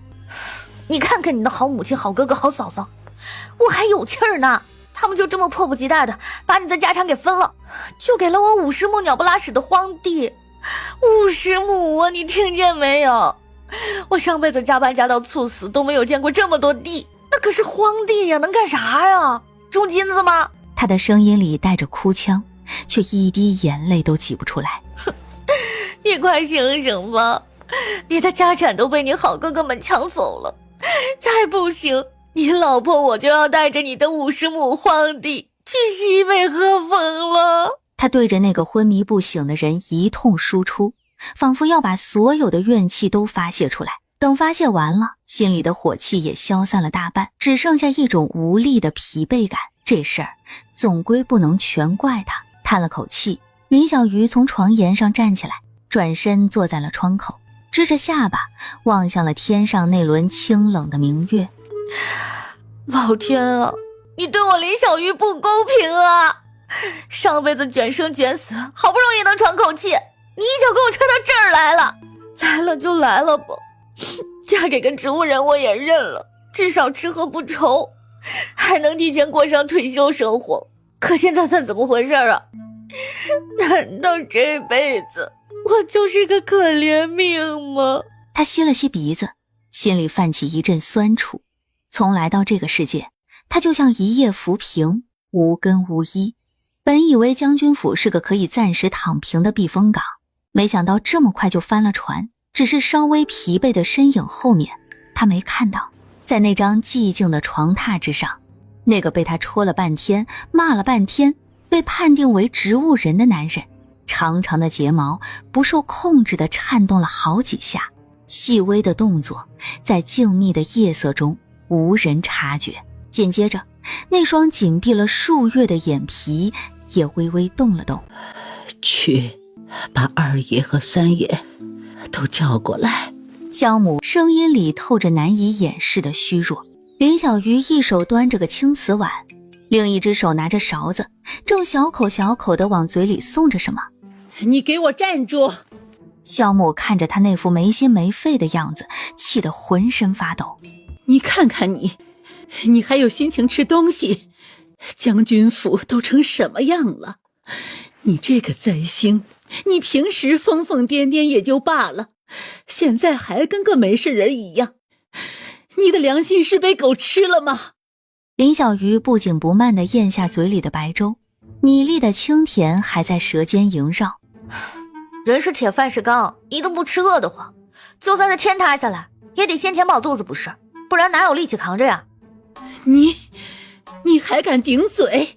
萧母气得眼前发黑，一手抚住胸口，大口喘着气。你看看你那两个嫂嫂，哪个像你这般没心没肺？他们为了将军府上下奔走，忧心忡忡，茶饭不思，这才是为人媳的本分。你平时没有他们贤淑孝顺就算了，现在还这般不明事理，他们才是真正一心向着将军府的人。你呢？你就是个祸害，是个只知道自己吃喝的白眼狼。老夫人，出什么事了？慌慌张张的，成何体统？老夫人，不好了！二爷和三爷，他们不知道什么时候带着家当细软全都搬走了，院子里都空了，什么都没剩下，连个人影都找不到了。这一晴天霹雳，威力一点都不差于昨日的圣旨，直接劈得萧母眼球上翻，又直挺挺地倒下去了。昨日是孝子，今日就跑路，这剧情实在太炸裂了。府里像是炸了锅的沸水，咕嘟咕嘟地冒着滚烫的名为恐慌的气泡。才踏出主院，一个眼生的婆子就跟一阵风似的从林小鱼身边刮过，怀里紧紧抱着一个沉甸甸的蓝布包袱，那包袱角里还露出一截明晃晃的银簪子。哎，你听说了吗？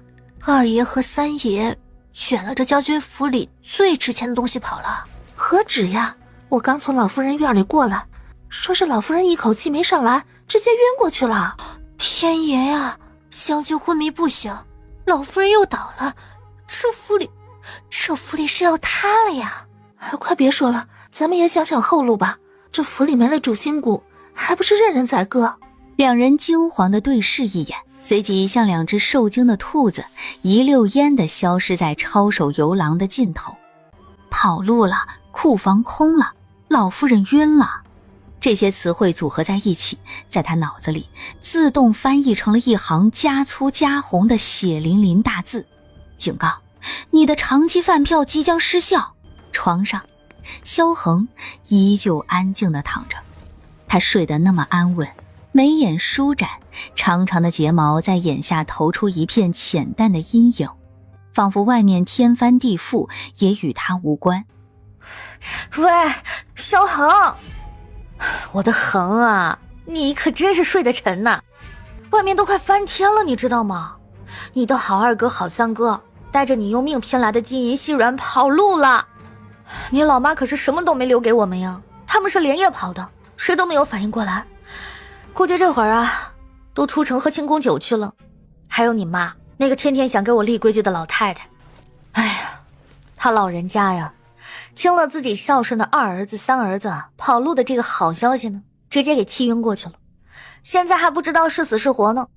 整个将军府现在群龙无首了，下人们该跑的跑，该偷的偷，再过1个时辰，估计这偌大的宅子就只剩下我们2个了。到时候谁给我们做饭，谁给我们洗衣服？难道要我这个娇滴滴的少夫人亲自下厨吗？他站直身子，双手抱胸，居高临下地审视着他。小恒，我跟你说，事情很严重，你再不行，你这将军府可真就要玩完了。到时候咱俩可就得卷着铺盖睡大街去了。你这张脸倒是可以考虑去街头卖艺，就是不知道你这昏迷不醒的才艺有没有人愿意打赏啊？他自顾自地说着，说到最后自己都觉得有些荒唐。他站起身，在不大的房间里来回踱步。哎呀，你倒是给点反应啊，你不是战神吗？不是活阎王吗？你的威风呢？再不行你的家就没了，你的老婆我也要考虑跑路了。我告诉你啊，小恒，我这人没什么优点，就是特别能屈能伸，特别现实。你要是真成了个空壳将军，我可不会陪你喝西北风的。这冲洗的活就算干完了，我卷了我的小金库，立马就去找夏家。话虽说得狠，可他的手却不自觉地伸了过去，替他将被角掖得更紧了一些。林小鱼看着他，看着这个她名义上的丈夫，这个算是给了她穿越过来这个世界安身之所的男人，心底某个地方忽然就软了一下。算了，哎呀，跟你说这些有什么用啊？你快点醒过来吧，不然我一个人撑不住啊。入秋了，第二天一早，林小鱼在踏入主堂时，一股萧瑟的冷风便从空荡荡的门廊灌了进来，空气里弥漫着一种树倒猢狲散的凄凉。吴管家，将军府待你不薄，你是要做着忘恩负义的白眼狼吗？将军府待你不薄，你是要做着忘恩负义的白眼狼吗？张嬷嬷，话可不能这么说。这就叫识时务者为俊杰。将军府现在是什么光景，你还没看清楚？他的声音不大，却字字句句都像冰锥子扎在张嬷嬷心上。门楣倒了，将军成了个半死不活的人，老夫人被气得昏迷不醒，就连二爷三爷那样的亲兄弟都拍拍屁股不要这个家了。我一个外姓人还留在这里喝西北风吗？毫不客气地将那对小巧精致的青釉花菇抱进了怀里。他抱着花菇，看也不看张嬷嬷铁青的脸色，径直朝着大门走去。小夫人，看在将军还人事不省的份上，您就高抬贵手，给萧家留点东西吧。哎，这萧府上下哪还有什么好东西了？说起来，我这命是真不好，比不上二夫人三夫人他们，人家有活蹦乱跳的老公收拾细软，带着一起跑路。我呢，他伸手指了指听竹院的方向。我的老公他还直挺挺的在床上躺着呢，别说带我跑路了，他自己能不能翻个身都难说。这种情况下，你告诉我，我能跑到哪里去啊？所以呀，还是老老实实待在这将军府里，继续躺着吧。听到此话，张嬷嬷却心一暖，原来这四夫人虽然平时看起来傻乎乎，嘴上不饶人，但心底却比那其他2位夫人好得多。老奴替老夫人，替将军，替萧家，谢谢萧夫人。听竹院倒是比外面整洁一些，至少没有满地狼藉。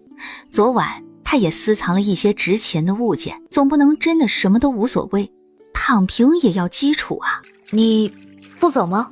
回夫人，春杏自小无父无母，是将军小时候看我可怜把我带回来的。将军府就是我的家，我哪里都不去。他的眼眶有些红，但眼神里没有半分迷茫。这世上原来真的有这样纯粹的知恩图报。好，那你就陪着我一起把这将军府再支棱起来。少夫人，你也不走吗？走？为什么要走？你看这院子，这房子，这满院子的花草树木，还有那些他们搬不走的大家具，如今他们走了，那不就都是我的了吗？我开心还来不及呢。夫家败落，满门星散，他非但不哭不闹，反而像个捡到宝的财迷，兴高采烈地盘算起家产。这位少夫人的脑子构造似乎和常人不太一样，更是那一句一起把这将军府再支棱起来，让春杏眼角噙满了泪珠。谢少夫人，春杏一定陪着您，将军一定会醒过来的，萧府一定会好起来的。将军府的天塌了，户部的人来得比催命的鬼差还快，身上穿着公服，脸上挂着公事公办的冷漠。府里剩下的人乱作一团。完了，全完了。母亲别慌，只要躺得够平，悲伤就追不上我们。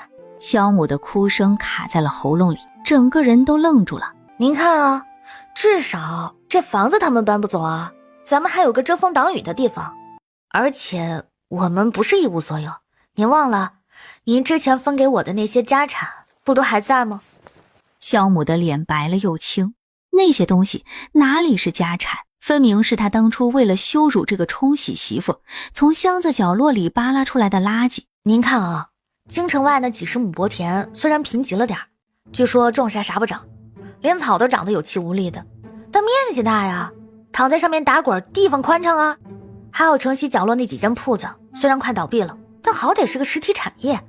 我昨天去看过了，那个棺材铺位置不错，背阴凉快，夏天都不用开空调，客户群体也稳定，毕竟谁家还没个生老病死呢。以及那几袋子陈年粗粮，我尝过了，是有点硌牙，但剩菜管饱啊，而且特别耐放。我怀疑这玩意儿的保质期能跟咱们脚下这块地一样长。这一番话像是一把淬了毒的钝刀，一刀刀扎在萧母心上。他当初给出的每一件东西都是一把射向林小鱼的利剑，带着轻蔑和厌恶。悔恨的泪水再次涌出，他看着眼前这个眼神清澈，正儿八经帮他分析棺材铺前景的儿媳妇。我当初我真不该那样对你。这事儿不怪您，换我儿子半死不活的躺床上，突然塞过了一个八竿子打不着的姑娘冲洗，我也自不能把萧府的未来交到他手上。人之常情，基本操作，您别往心里去。他的话简单直白，甚至带着几分粗糙的道理。再说了，您信你两个儿子也没错呀，母子连心，天经地义。只是谁知道你那两个儿子丧尽天良，半死的弟弟不要算了，连老娘也不要了。他看着林小鱼，这个被全京城当成笑话，被他视为丧门星的女孩，在萧家最大的灾难面前，成了唯一一个站着的人。人群之外，二房的萧二爷揣着手，嘴角挂着一丝不易察觉的得意。昨日他用这将军府的房契跟做丝绸生意的张老板换了3000两银子，他身旁的二夫人更是毫不掩饰，正和几个平日里爱嚼舌根的夫人低声说着什么。你这个不孝子，你这个不孝子。他一生重规矩，要脸面，何曾想过这偌大的将军府竟会以这样耻辱的方式易主。娘，您先别急着上火。娘，您看，事已至此，生气是解决不了问题的，气坏了身子，医药费还得我们自己掏，多不划算。娘亲，这也是没办法的事。四弟昏迷不醒，如今留着这将军府开销又大，我这也是为了萧家着想才出此下策呀。这房契也是当初爹留下的，按理说……行了行了，知道啦。二哥，别整这些虚的了，大家都是成年人，你那点小心思就差直接刻在脸上了。咱们打开天窗说亮话，今天我们搬，对吧？萧二爷被他这直白的话噎了一下，脸上一阵青一阵白。都别哭了，哭能当饭吃还是能当房住？赶紧的收拾东西，准备转场。少夫人，我们能去哪儿啊？现在还有什么办法？跟我走就行。张嬷嬷，锅碗瓢盆，特别是那口你用的最顺手的大铁锅必须带上啊，这可是我们的核心生产资料。春杏，把所有能带的被褥都卷起来，重点保护对象是将军那床云锦被，看着就暖和，冬天能扛冻。哦，对了，还有2个最重要的行李，一个植物人老公，一个快气晕版已经全身虚脱的婆婆，打包一起带走。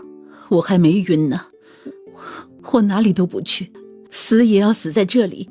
母亲，你是没弄清楚，就算你死了，现在估计也只能死在这门口了，死在里面是不可能了。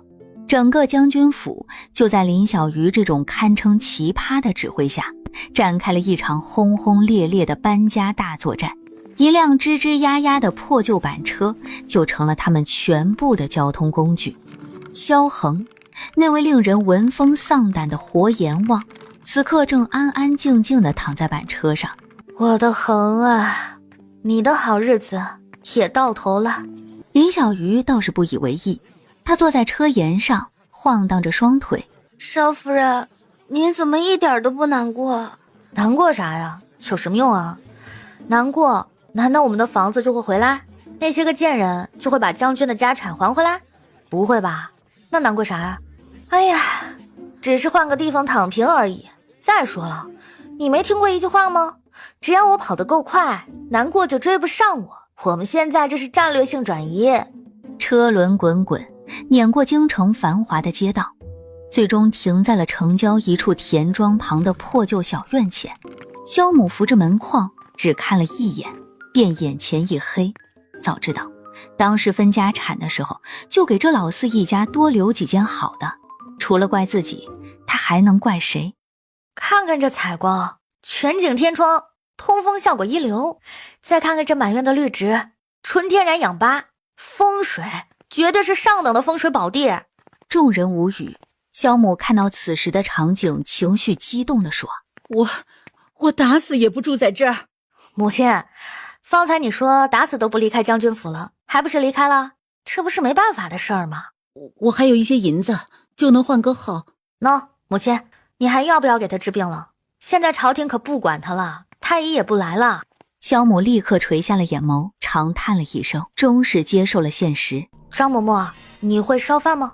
会，估计不会有府中那般好了。特殊时期特殊对待，能填饱肚子比什么都重要，饿不死就有希望。天色刚蒙蒙亮，兄弟翻个面，A 面煎完了，煎 B 面。他一边嘟囔，一边使出吃奶的劲，试图把床上那个昏迷不醒的男人翻个身。我说，你能不能稍微配合一下，就动一动，给我个支点呢，我好撬动你的整个身体啊。男人毫无反应。哎呀，搞定一个。端着一碗黑乎乎的药汁走向隔壁房间。今日一早，萧母就突感不适，或许是得了风寒，或许是这几日所有的一切变故的确让她再也撑不住。母亲，喝药了，知道苦，良药苦口利于病，您就当这是京城最新款的养生特调，1天1碗，百病全消，还美容养颜，外面想喝都得摇号呢。萧母被他这套说辞弄得一愣，脑子还没转过来，摇号是什么？苦涩的药汁已经被灌进嘴里。你好好歇着，有些事儿急不得，事到如此，只能步步慢慢来了。萧母闭着眼睛，算是回应。自从将军府倒了，家产全无，这个他曾经只当作工具，最看不上的冲喜媳妇，反倒成了唯一的依靠。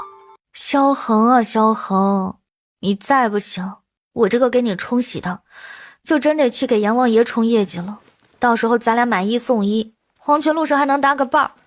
不过我可不想跟你睡一个坑。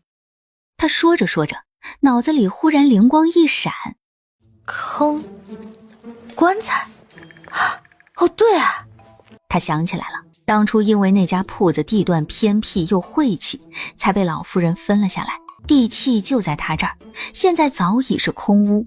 棺材铺目前总要想着搞点收入啊，可这业务也太垂直了点儿，客户都是一次性的，还没法给好评返现，复购率基本为0，这商业模式不行啊，得改。他拿着地契在屋里踱步，叫什么好呢？人生终点服务站，听着像个驿站，不够高端呢。安溪盒子专卖店，又有点过于直白了。咸鱼火锅店，对呀，就做火锅，这个我擅长啊。对呀，就做火锅，这个我擅长啊。今天挖到野菜就煮野菜，明天摸到河鱼就煮河鱼，有什么煮什么，完美契合我的企业文化，能躺平就绝不内卷。他越想越觉得这个主意妙极了，启动资金没有，货源那几十亩田有机会。咸鱼杂货铺创业企划 V1.0 1项目目标，咸鱼火锅店暂定，企业文化随缘开张，佛系经营，爱买不买，开心就好。3主营业务，第一阶段火锅，视当天采摘情况而定。4目标客户，方圆5里内所有喘气的活物。5启动资金。6盈利预期，先赚出这几口生活费钱和老公的医药费。老公看见没，咱家的商业帝国就从这儿开始了，你安心睡，等我把你睡成京城首富的男人。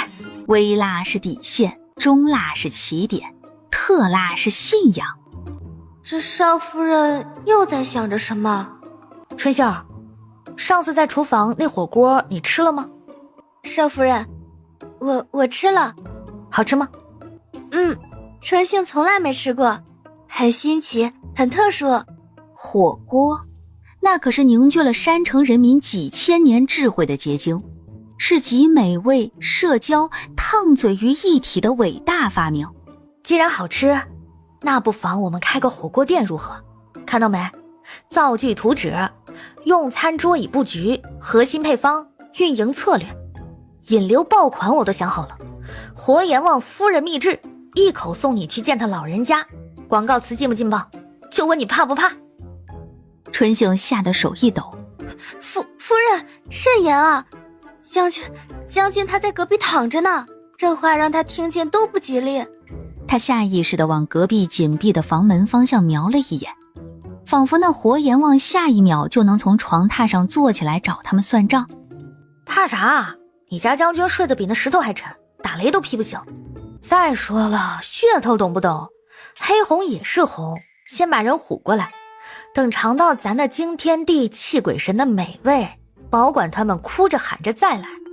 到时候铜板、银子、金元宝哗啦啦的流进来，咱们就能躺在这钱堆上，实现真正的咸鱼终极奥义，躺着数钱。他越说越激动，仿佛已经看到金山银山在向他招手，完全无视了春杏那张夫人怕不是疯了开始说胡话的惊悚表情。走，跟我去见 CEO， 去见老夫人。林小鱼雄赳赳气昂昂地走在前面，手里捏着他那几张价值千金的火锅计划书。春杏带着忧心忡忡的眼神，最终还是默默跟上。母亲，萧老夫人半倚在垫着棉絮的硬榻上，此刻正定定地看着走进来的林小鱼，带着一丝难以察觉的，连他自己都不愿承认的微弱期盼。您今天气色看着好多了，张嬷嬷说您早上还喝了小半碗糊糊，好兆头啊！这说明什么？说明咱们萧家的气运，它要触底反弹啦！萧老夫人嘴角似乎极其轻微地牵动了一下，她没力气说话，只微微抬了抬枯瘦的手指。娘，您看，这就是咱咸鱼集团，不是咱萧家起死回生的关键，翻身农奴把歌唱的希望之光。此乃火锅，集天地之灵气，聚日月之精华，一口锅煮乾坤。您看这设计，中间凸起，形似火山，火力集中，汤沸肉嫩。这环绕四周的凹槽呢，名为9宫格，一锅可涮9种食材，满足八方来客不同口味。您再看这鸳鸯锅，红白双色，阴阳相济，辣与不辣任君选择。咱的核心竞争力就是这秘制汤底，配上我独家秘方，保管香飘10里，勾魂夺魄。到时候咱们就在城西那破铺子门口支起锅灶，挂上招牌咸鱼牌火锅，活阎王夫人秘制，一口入魂，2口升天，保证客似云来，财源广进。咱就能给娘你买最好的药，换最软的被子，把咱将军府的大宅子风风光光赎回来。他一口气说完，小脸激动得通红，眼睛亮得像饿了3天的狼看见了肥肉。房间里死寂一片，张嬷嬷紧张地绞着衣角，大气不敢出。春杏低头盯着自己的鞋尖，仿佛要看出朵花来。萧老夫人浑浊的目光落在那几张鬼画符般的图纸上，那上面画的东西她闻所未闻，见所未见。这丫头是真疯了还是破罐子破摔呀？打算把萧家最后一点脸面也豁出去换铜板。绝望，一股更深的冰凉的绝望从老夫人枯朽的心底蔓延开来。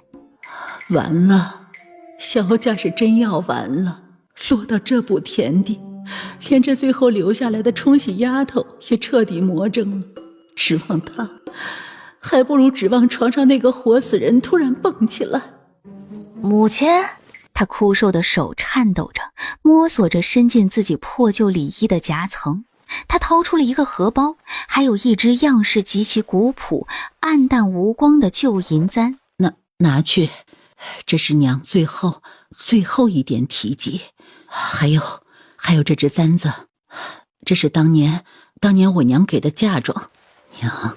娘信你这一回。老夫人，这可是您最后的念想了呀。夫人您别。林小鱼愣住了，他看着萧老夫人那双认命却又孤注一掷的眼睛，那里面没有期待，只有一种横竖都是死，不如让你试试的苍凉。萧家现在也只能信你了。母亲，您放心，就算您和张嬷嬷、春杏一起投的原始股，我林小鱼今天立下军令状，这咸鱼牌火锅城它开定了，开张之日就是咱们咸鱼集团，就是咱们萧家翻身之时。到时候我给您分红，大大的分红，让您天天躺着数钱，数到手抽筋。这簪子我给您留着，等咱赎回了大宅子，我给您镶上鸽子蛋那么大的宝石，让萧南萧镇那2个瘪犊子看了，眼珠子都得掉下来当泡菜。他这豪言壮语一出，那股子沙雕的劲儿又回来了，但此刻听在萧老夫人耳中，却奇异地驱散了一丝绝望的寒意。夫人，老奴我这点棺材本也给夫人了，我也信夫人。他豁出去了，横竖都是个死，不如信这疯疯癫癫的夫人一回。夫人，我只有这么多。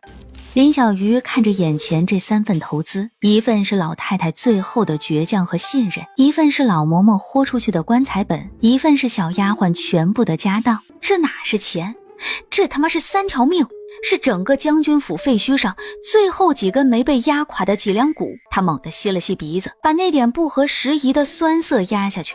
好，原始股东班子今天正式成立，我林小鱼，咸鱼集团 CEO 兼首席技术官。母亲，您就是咱们的终身荣誉董事长。张嬷嬷，后勤保障部总监。春杏，行政运营兼形象代言人。咱们的咸鱼火锅必将成为京城餐饮界一颗冉冉升起的辣死人不偿命的新星。豪情万丈地指向门外那破败萧瑟的庭院，仿佛已经看到了未来人声鼎沸、红汤翻滚的盛景。成了啊，兄弟，看见没？萧恒同志，睁大你那沉睡的卡姿兰大眼睛，好好看看，这是什么？这是你娘，咱萧氏集团终身荣誉董事长压箱底的嫁妆，最后的倔强，孤注一掷的信任，全压你老婆我咸鱼集团 CEO 林小鱼女士身上了。这叫什么？这叫天使轮 A 轮融资大成功。他激动的又是一拍大腿，身下的门槛嘎吱一声。兄弟，我知道你现在处于深度战略休眠状态，意识可能在某个高维度空间畅游，但作为咱萧家目前唯一的雄性象征兼未来的吉祥物，你有必要也有义务聆听一下你老婆我那足以载入商业史册的伟大商业蓝图。他一边口若悬河，一边极其熟练地从梳妆盒里拿出银针，本着死马当活马扎，闲着也是闲着，万一扎出个奇迹呢的三重原则，林小鱼每天雷打不动给萧恒进行穴位深度沟通，捻起一根最长最粗的针，对着萧恒头顶的百会穴虚空比划。咱们的咸鱼牌火锅城核心战略就一个字儿：炸！炸翻这群土包子们的味蕾认知，炸出一条咸鱼翻身的通天大道。银针稳准狠地扎了下去。核心武器锅底，红汤必须是滚油泼辣子，牛油打底，花椒麻椒魔鬼椒三位一体。他越说越兴奋，手起针落，又一针扎向萧恒的太阳穴，然后食材矩阵，毛肚7上8下，脆爽弹牙，黄喉涮烫10秒，口感赛神仙，鸭肠处理干净，卷曲如龙须，这3样合成阎王殿3脆，往那翻滚的盐蓉锅里一涮，保管让他们吃得灵魂出窍，欲仙欲死。他激动的又抽出一针，瞄准萧恒的合谷穴。妈呀！哎呦我操！萧恒兄弟，萧老板，萧总监，不带这么吓人的。你这植物人听众反馈机制也太硬核了吧？诈尸前摇能不能给个温和点的信号啊？比如先放个屁，或者打个呼噜拐个弯。你这突然搞个9阴白骨爪的雏形，是想提前送我这个 CEO 接你的长期饭票供应商去见你本家阎王爷吗？可床上之人之后便再也没了动静。看样子兄弟还是任重而道远呢。入秋的寒风跟特么开了狂暴的哈士奇似的，在破院子里撒欢。没暖气，没地暖，没暖宝宝，真是纯靠抖腿发电呢。老公，如果把你当个大型暖宝宝不算猥亵吧，反正我们结婚了。刚贴上那有温热的胸膛，门吱呀一声，张嬷嬷端着盆水进来，林小鱼一个咸鱼打挺，差点把被子掀飞。嬷嬷早啊！小脸倒是难得羞得通红。少夫人，早，您继续。林小鱼一阵疑惑，继续什么？擦完了老公，林小鱼又端着药去了婆婆的房间。母亲，药好了，趁热喝，我吹过了，不烫嘴，一口闷，帮您原地恢复。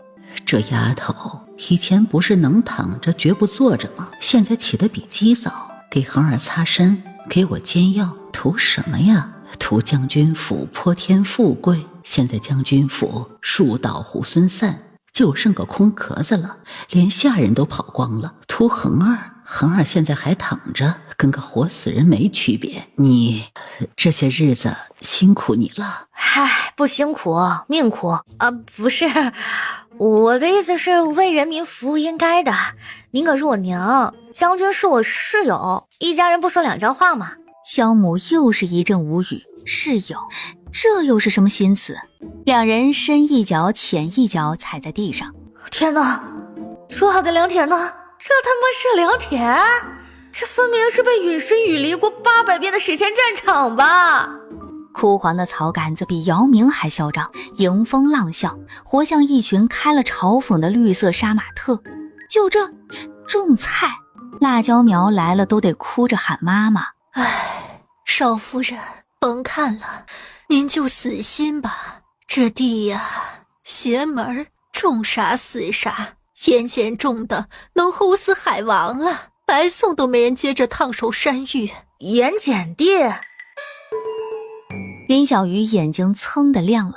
嬷嬷，格局打开，这地不是废了，是没遇上对的伯乐。扒拉开枯草和石头，抓起一把土，这玩意儿一股子咸涩味直冲天灵盖，比老坛酸菜还上头。这 pH 值啊，起码9.0往上啊！张嬷嬷听得一脸懵逼。P 啥值？您说的这不重要。嬷嬷，您就瞧好吧，看我如何让这片不毛之地变成菜园的快乐老家。从良田回来，手里捏着一小撮红彤彤皱巴巴的玩意儿。张嬷嬷说的辣子就是在墙根摘的野猪鱼。林小鱼鼓起毕生勇气舔了一丁点，一股诡异、尖锐、带着点土腥和涩味的辣直冲天灵盖。与其说是辣，不如说是化学攻击。不到半天，花椒、姜块、大蒜头、野山椒，甚至还有春杏寻来的神秘兮兮的据说能辣死牛的某种树根粉末都摆在了桌子上。厨房瞬间变成生化武器小型研发基地。同志们，科学实验严谨第一，春杏记录。第一组，猪鱼主力，花椒辅助，姜蒜微量。张嬷嬷，火候控制，中火熬它。辣呢？麻呢？灵魂呢？这玩意儿涮鞋底都嫌没味儿，差评，重来。毕竟失败是成功的后妈。一整晚，破厨房时刻都在上演着味觉酷刑，失败品堆积如山。张嬷嬷从一开始的造孽啊，到后来的麻木，甚至能面不改色地把第13次失败品倒进泔水桶。林小鱼熬得眼圈发黑，跟个修仙走火入魔的似的，嘴里就没好过，舌头常年处于我是谁我在哪的麻痹状态。就在他第 N 加一次，一股奇异的复合的带着点焦香、辛香、微麻还有一丝丝回甘的霸道气味猛地冲了出来。我靠，这味儿有点东西啊！紧接着是恰到好处的辛香，带着姜蒜的鲜，猪鱼那点邪辣被香料粉神奇的调和驯服，变成了一种有层次感的刺激。这玩意儿它甚至有灵魂了。成了，我操，成了！咸鱼秘制无敌香锅底料，就问还有谁？能吃比前头那些毒药强。少夫人，香，真香！林小鱼热泪盈眶，这评价堪比米其林3星。大笔一挥，咸鱼火锅4个歪歪扭扭的大字跃然板上。别说，丑的还挺有辨识度。嘿，成了！四面漏风的墙，歪歪扭扭的桌椅，缺胳膊少腿的碗碟，以及店中央那口霸气侧漏、咕嘟咕嘟开始熬底料的大铁锅。叙利亚战后风，纯天然无添加，要的就是这原生野趣。客人来了是吃饭的吗？不是来体验末世生存的，这叫沉浸式餐饮，懂不懂？少夫人，这店名咸鱼火锅是不是太直白了点儿？听着就不像能发财的样子啊。嘿，直白，要的就是直白。咸鱼怎么了？咸鱼也要翻身，咸鱼也能辣翻全场。明日试营业，嬷嬷，你把食材先准备好，准备接客。不，迎宾。天刚蒙蒙亮，锅里那熬了半宿的火锅底料正翻滚着暗红色的泡泡，散发出一种极其霸道的混合了辛香麻鲜的诡异香气，跟长了脚似的，拼命往人鼻子里钻。这味儿想得太上头了。哎，啥味儿啊？这么冲！哎，香，真香，香得我脑仁疼。哎，刘老头，闻着像不像上次你家炖那锅加了毒蘑菇的汤啊？呸！你才毒蘑菇呢。不过这味儿，邪性，勾人。看着那口冒着诡异红烟的大锅，再看看店里那叙利亚战后难民风的装修。小娘子啊，你这熬的啥仙丹呀？这味儿这么冲啊！怕不是哎呀，就是呀，你看这红彤彤的，看着就吓人。哎呀，别是毒药吧？啊，毒药？神他妈毒药啊！老娘熬了3天3夜，舌头都麻废了，你跟我说毒药？你咋不说这是王母娘娘的洗脚水呢？乡亲们，格局打开，这叫咸鱼秘制无敌快乐神仙汤，包治百病，包治嘴馋。不信我吃给你们看啊，看好了啊！他夹起一片涮的卷边，吸饱了红油的兔肉，吹了2下，在众人的注视下，嗷呜一口塞进嘴里，鼻尖瞬间冒出细密的汗珠。他张着嘴，像离水的鱼，疯狂哈气，眼泪唰的就下来了。哎呦，完了，真有毒啊！你看，他都辣哭了，鼻涕眼泪糊一脸。张嬷嬷捂脸，内心哀嚎。哎呦，祖宗爷，让你试吃，没让你眼喷火杂技呀！哎呦，完了，这下真成黑店了。就在所有人以为林小鱼下一秒就要倒地抽搐口吐白沫时，他又夹了一片肉塞进了嘴里。香，真他娘的香啊！过瘾，爽！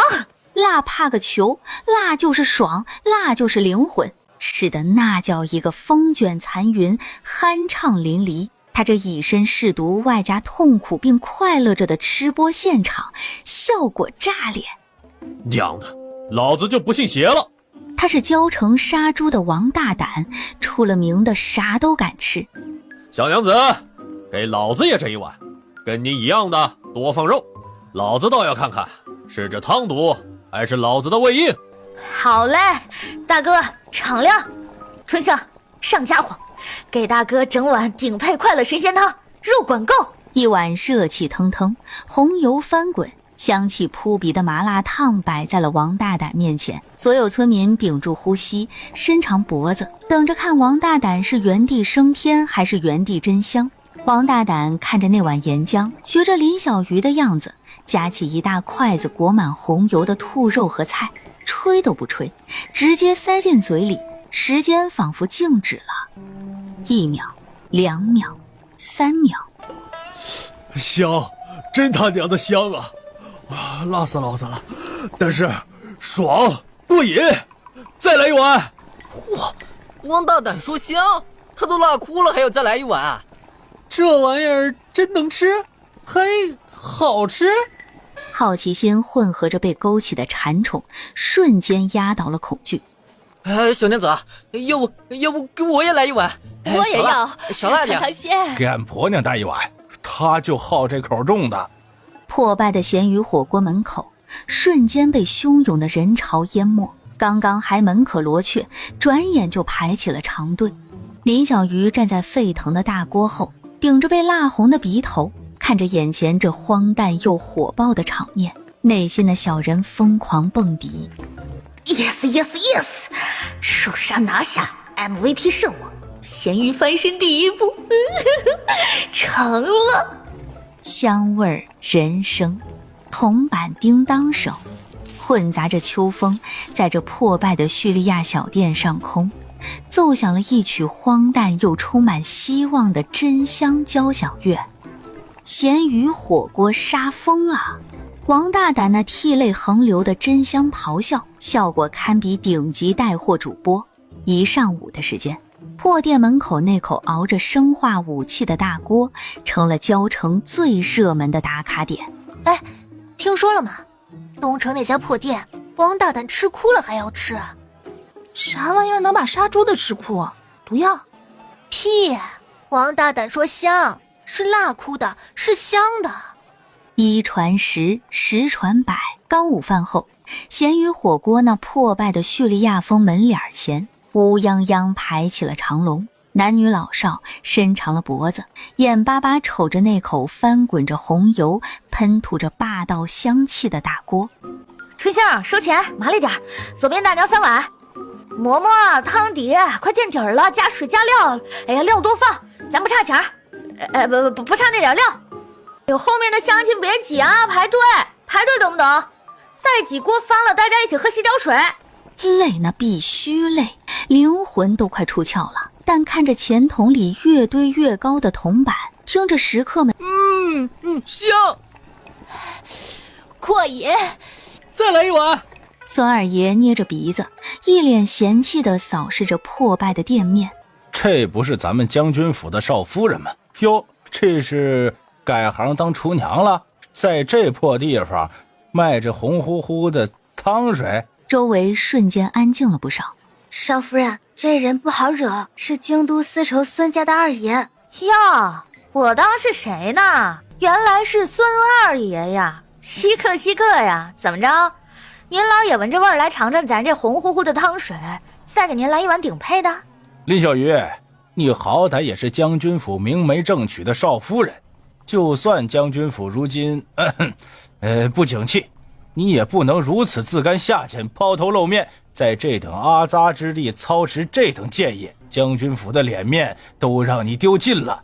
萧老将军泉下有知，怕是要气得从棺材里跳出来。脸面？孙二爷，您老眼神不好使啊！您瞅瞅，这将军府他还有脸面吗？门楣早让人拆了，当柴火烧了吧？家产被某些体面人卷跑了吧？下人都跑光了吧？就剩我们几个老弱病残守着个活死人将军，一个病秧子老夫人，在这破屋里喝西北风。哼，脸面能当饭吃，能给我婆婆抓药，能给我那老公请大夫，能让我身后这些跟着我的老婆小丫头不饿死。我林小鱼今天就把话撂这儿，我不要脸了，只要能赚到铜板，让我婆婆吃上药，让我的人吃饱饭，让我那倒霉室友有口热汤续命。别说在这卖红乎乎的汤水了，就是让我去街上耍猴卖艺，我也干得出来。至于您老说的将军府脸面嘛，您要觉得这玩意儿金贵啊，您拿去挂您家祠堂供着，看他能不能给您下个金蛋。在我这儿，他不如这一勺汤值钱。哼，春杏儿，给这位要脸面的孙二爷盛碗汤，算我请的，让他也尝尝这下贱的滋味香不香。好嘞，少夫人。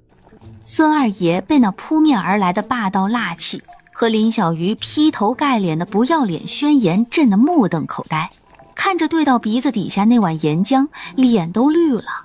周围村民的眼神也从复杂变成了看热闹不嫌事大的兴奋。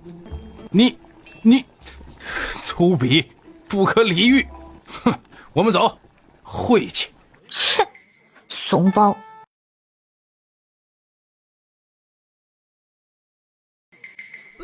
林娘子，霸气！说得好，脸面算个球啊！吃饱饭才是硬道理。别说啊，这林娘子还真跟一般妇人不一样。那孙二爷算个什么东西啊？也配来指手画脚的？我早看他们不顺眼了。张嬷嬷默默搅动着锅里的汤，看着林小鱼那被热气熏红却神采飞扬的侧脸，再看看钱桶里满满当当的铜板，心里那点关于体面规矩的残念被林小鱼那番不要脸宣言彻底碾碎。脸面？切，能换钱吗？能换来肉夹馍吗？能让我躺平吗？不能，那就给爷爬！咸鱼翻身靠的是不要脸啊，呸，是艰苦奋斗。天哪，这客流量，怕不是把隔壁几个村的馋虫都勾来了。张嬷嬷，汤底快，见底了，加料。咱现在有钱，辣椒面当不要钱撒。我操，二爷的眼线，这苍蝇闻着味儿就来了，动作够快的呀。咋的，想偷师学艺呀？还是想看看老娘的笑话？回去给那卷款跑路的白眼狼汇报丧家犬如何挣扎。一股邪火噌地窜上林小鱼天灵盖。哼，好你个二府，卷走老子的钱，害得老娘带着病号婆婆和植物人室友在这破地方喝风，现在还敢派人来窥探，真当老娘是 Hello Kitty 了？行，想来偷学是吧？老娘让你看个够，看个终身难忘。春杏儿，收钱，这位大娘2碗，多加菜。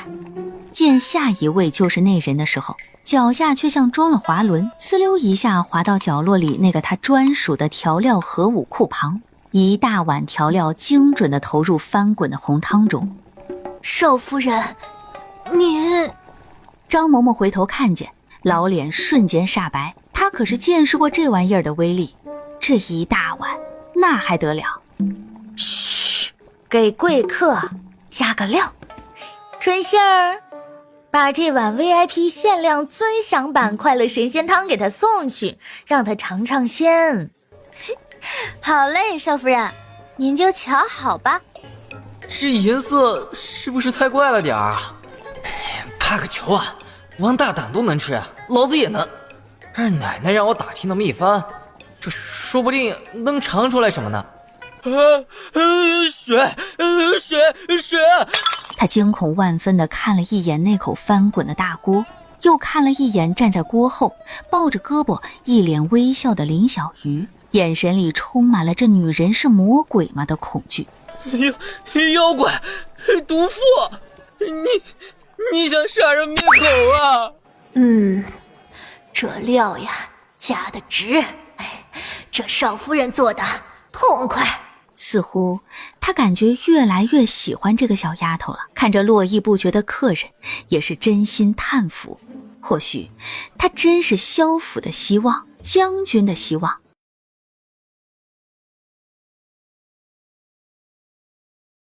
娘，尝尝这个鱼汤，清淡的不辣，专门给您煨的。袅袅热气带着勾魂的鲜味直往鼻子里钻，突然一下就有了食欲。或许是好几日没有喝到如此好的汤，一股暖流从胃里升起，熨帖地蔓延开。就在这时，张嬷嬷也进来了，她脸上带着红光，是累的，也是兴奋的。她对着萧母把今天破店开张的盛况，王大胆的涕泪横流，真香现场。村民排队的贪吃蛇长龙，铜板叮当响的最美音乐背景，还有林小鱼怒对孙二爷那番脸面不如一勺汤值钱的彪悍宣言，绘声绘色，添油加醋地汇报了一遍。那破店真的开起来了，还那么多人，小鱼他真敢指着孙二爷的鼻子骂，还骂得那么理直气壮。震惊，母亲，这是今天店里所有的收成，刨去买鱼买肉买菜的本钱，253文全在这儿了，您收好。什么？你把钱都给我？他简直不敢相信自己的耳朵，这丫头守着个破店累死累活一天，挣的这点辛苦钱居然全交给他，一个铜板都不留，图什么？对啊，您是当家的嘛，钱当然归您管啊。卷款跑路的儿子儿媳，趋炎附势的管家，冷眼旁观的体面人，还有眼前这个守着破家卖着建业累得半死，却把赚来的钱一个子儿不留，全交给他的冲喜媳妇。酸涩、愧疚、悔意，还有一股难以言喻的暖流，猛地冲垮了他心里最后那点别扭和疏离。小鱼，娘以前对不住你。他哽咽着说不下去。啊，别煽情啊，我剧本里没这段啊，社恐要犯了。这钱你收着，以后啊，这萧家你当家，娘老了不中用了，这个家能指望的就剩你了，娘信你。我操，剧本不对啊，我只想上交国库当咸鱼，没想当 CEO 啊。当家管这个屋子老弱病残，外加一个植物人室友，还要管钱还要管店，这比996还狠啊，地狱模式 Plus 啊。婆婆您醒醒，我只是个想躺平的咸鱼，信任太重，我承受不来呀。张嬷嬷在一旁看着这一幕，老脸上露出了一个极其欣慰的笑容。拿着吧，当家的，以后这个家就指着你这口红汤了。再看看萧母那从未有过的带着信任和依赖的眼神，还有张嬷嬷那我看好你哦的表情，内心的小人瘫倒在地，疯狂打滚。完了完了，咸鱼翻身翻车社畜了，躺平大业威。金币很香，但管家好烦啊，这波是亏了还是赚了？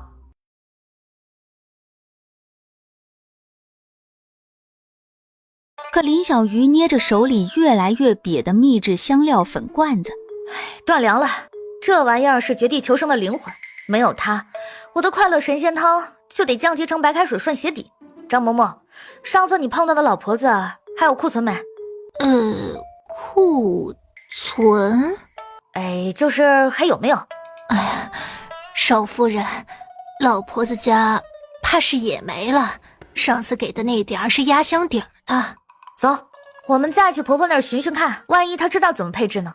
张嬷嬷带路七拐八绕，钻进郊城里最破败的角落。此人是老婆子的儿子刘大壮，有名的滚刀肉，人送外号刘赖皮。请问老夫人在吗？我们少夫人想再买点你们家那祖传的香料粉。哟，这不是咸鱼火锅老板吗？我就说了，今天你们生意这么好，原来是用了我家的香料啊。要啊，行，1两粉末10两银子，一手交钱一手交货啊。10两？你咋不去抢钱庄呢？10两够老娘买头牛外加躺平3月了，你当的是太上老君的炼丹炉灰啊？爱买不买啊，就这价，嫌贵啊，滚蛋呀！那是我老刘家的祖传秘方，金贵着呢。大壮他们是好人，上次给的钱够咱家吃了好几天，那香料不值。老不死的，闭嘴！咱家的东西，老子说值多少就值多少，轮得到你插嘴？这，哎呀！我靠！一个箭步冲过去，险险在老婆子脑袋磕石头前扶住了她。刘大壮，你他妈还是人吗？这是你亲娘，不是你家养的牲口，为了几个臭钱，你连畜生都不如。哼，臭娘们儿，你算哪根葱啊？敢管老子家事儿？夫人，对不住啊！那香料我真没了。看着老婆子惊恐无助的样子，再看看一旁传出的打杂声和刘大壮嚣张的谩骂，林小鱼心里的火蹭蹭往上冒，但更多的是一种憋屈和无力感。跟这种滚刀肉讲道理，对牛弹琴，动手，他这小身板不够人家一巴掌拍的。香料不要了。然后在老婆子和张嬷嬷都没反应过来的时候，飞快地从自己怀里掏出一个小布包，里面是30文钱，沉甸甸的，够买好多肉夹馍呢。婆婆，拿着，买点吃的，买点厚实的，藏好，别让那畜生看见。香料的事儿，算了，没有您的秘方，我这店也开不起来。这钱是谢您的，您保重。刘大壮，守着你的祖传秘方发霉吧，10两银子留着给你自己买棺材，老娘不稀罕了。呸！30文呢，我的肉夹馍，我的躺平基金，痛，太痛了。哎，那老婆子太可怜了，就当给游戏 NPC 发福利了，功德加1，一样5钱。他把压箱底的老本和秘方全给他了。嬷嬷，他声音有点哑，带着压不住的激动和暖意。快回家，咱的快乐粉末有救了，还是母巢级别的。好人还是会有好运的。生意好是好，但想赚这帮穿金戴银的主的钱，这叙利亚风格恐怕不行啊。嬷嬷，去扯几尺最便宜的靛蓝粗布，给每张榆木桌子都铺上当桌布，看着就干净有格调。春杏儿，后山去薅点野花野草，插在那些豁了口的粗陶罐里摆桌上。自然风返璞归真，城里人就吃这套。再找点细麻绳，把咱那些粗瓷大碗捆一下碗沿儿。哦对，就捆出点花纹，看着像手工定制款，身价立马翻倍。少夫人，这粗布它掉色呀，沾了红油。掉色？哎呦，那是做旧复古，懂不懂时尚？红油那是岁月的包浆，文化的沉淀，越脏越有故事感，贵人们就爱这个调调。于是咸鱼火锅内部焕然一新，再配上那口依旧霸气侧漏，咕嘟着绝地求生 2.0 升级版红油的大铁锅，整个一农家乐强行碰瓷米其林的荒诞现场。倒也别致。故作欣赏地看着那罐狗尾巴草。这碗捆的倒是颇有野气哈。掌柜的，上汤，快！林小鱼内心狂笑，嘿嘿，效果居然还行。当升级版红汤翻滚着更加醇厚霸道，辣中带麻，麻中透鲜，仿佛能勾出人馋虫老祖宗的香气端上来时，什么粗布、野花、麻绳碗全成了浮云。达官贵人们瞬间化身干锅战士，嘶哈嘶哈吃得形象全无，满头大汗。香啊，过瘾！伙计，加菜。嬷嬷，松菜萝卜告急。少夫人，牛肉断供了，豆腐也没了。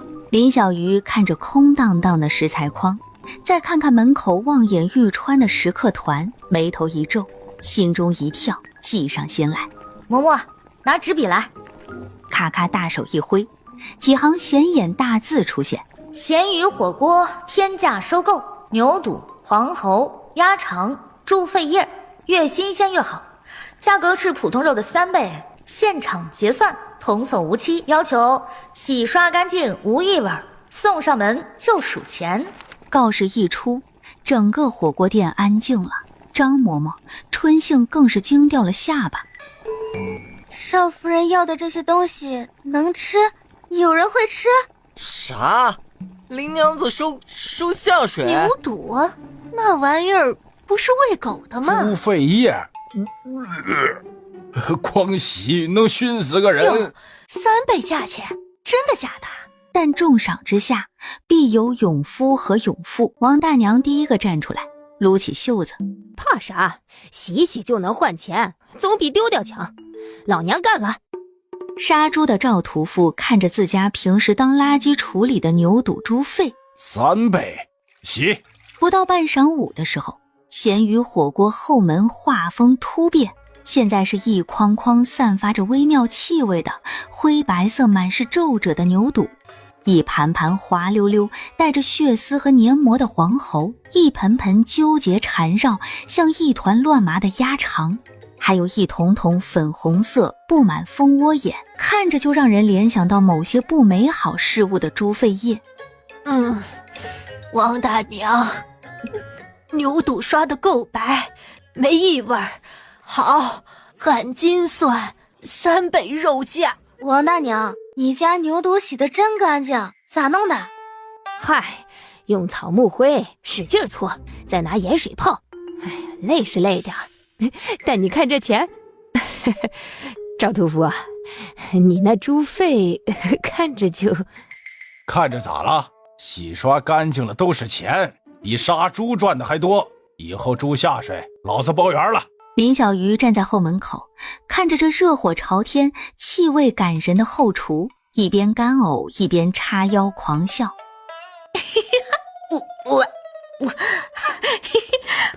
你们就等着吧，过一会儿你们就知道了，这么臭的东西吃起来有多香。新品上市，免费送3桌体验。秋风萧瑟，可无一人滋声。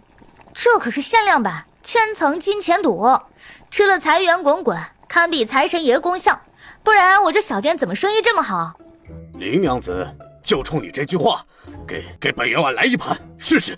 他用筷子尖儿极其嫌弃的小心翼翼地夹起一片薄薄的吸饱了红油的牛肚，那玩意儿在筷子间颤巍巍的，眉头拧成了麻花，喉结艰难地滚动了一下，真是天人交战。大员外，吃这千层金钱肚讲究有门道，秘诀就是8下9上，发发99。八下9上。对，筷子夹稳入汤，心里默数1、2、3，数到8，提起离汤，悬停，心中默念发发发9，再入汤，一顺立刻提起，心中再念999，这叫8下9上，发发99。财神爷听了都得给你点赞，吃了保管您生意兴，龙通四海，财源茂盛达3江。钱员外听得一愣一愣的，小眼睛瞪得溜圆。周围几桌的客人原本还在嘶哈嘶哈地涮着肉，此刻也全都放下了筷子。整个喧闹的食肆瞬间安静的能听见锅底咕嘟的泡泡声，气氛紧张的像是等待彩票开奖。发99。钱员外喃喃自语，看看牛肚，看看翻滚的红汤，再看看林小鱼那张写满信我没错的脸。不就是一片毛肚吗？为了发财，拼了！严格按照林氏玄学操作，筷子加稳入汤。1、2、3、4、5、6、7、8，发！提起，悬停，再入汤。9，瞬间提起，猛地塞进了嘴里，额头上细密的汗珠渗了出来，满脸通红，眼中放光。真他娘的好吃啊！林娘子，再来一盘，不，3盘！这千层金钱肚绝了，嘎嘣脆儿，发财味儿，老子要吃到发财！我去，这真好吃哎！钱员外都夸好吃。那牛肚看着吓人，但是它吃着香啊。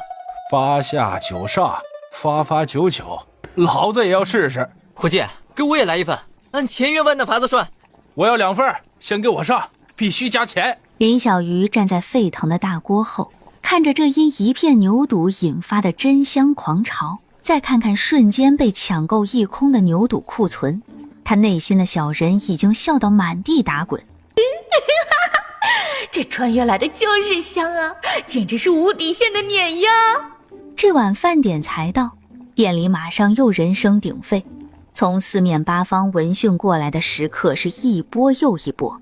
林小鱼感觉自己像个被反复捶打的年糕，浑身散架，嗓子眼儿都快冒烟了。哎，这钱赚的折寿啊！婆婆看着春杏像个陀螺似的穿梭送菜，小脸红扑扑，嗓门亮得能掀屋顶。看着张嬷嬷板着碗娘脸，手上收钱点钱的动作却快出残影。她的冲喜儿媳林小鱼，她活了半辈子，将军府鼎盛时宴请宾客的场面也不是没见过，可那种是端着架子讲着规矩，连咳嗽都要用帕子掩着的体面热闹，眼前这算什么？是战场，是狂欢，是毫无章法却又生机勃勃的。自己看到的冲击力比上次张嬷嬷描述的100倍还强。娘，您怎么来了？这地方油烟大，乱哄哄的，您身子刚好。这么多人，他们都是来吃这汤锅的啊？哦，对，萧母伸出手，动作带着久违的属于将军府当家主母的沉稳。我来吧，我好些了，这些事儿我能做，我总不能老是吃了睡，睡了吃吧。这就是小鱼挣回来的家业，一枚枚带着烟火气的铜板，一块块沉甸甸的小银子。小鱼说的对，那些虚无缥缈的体面有什么用？喧嚣一直持续到月上柳梢头，送走最后一位打着饱嗝念叨着明天还来的食客。后院里，林小鱼、萧母、张嬷嬷、春杏围坐一圈。开始4双手齐动，铜板碰撞的声音瞬间成了他们心中最美妙的乐章。今日流水，除去食材、人工、柴火，净利23两银子，有837文。23两，800多文。一天就这破店能挣这么多？嘿嘿，小意思，这才哪儿到哪儿啊！等咱的产业链全面铺开，玄学发财火锅名号打响，分店开遍全国，到时候数钱得用簸箕，累，值了。金币叮当响，经验值刷满，婆婆真香，员工爱戴，这波血赚不亏。虽然离躺平还远，但看着这堆钱和婆婆的笑脸，当个快乐的社畜也不是不行啊。萧母那低沉了不知多久的笑声，混在铜板的叮当声里，格外悦耳。鲜鱼火锅的招牌，在城郊的美食圈里算是彻底立住了。开业1月，天天爆满。午后，客人稍歇，林小鱼正瘫在柜台后面的太师椅上。一个穿着打满补丁的粗布衣裳的老农，背着个半旧的竹筐，踌躇着挪到店门口。爷爷，是不是饿了？要吃东西吗？你不收你钱？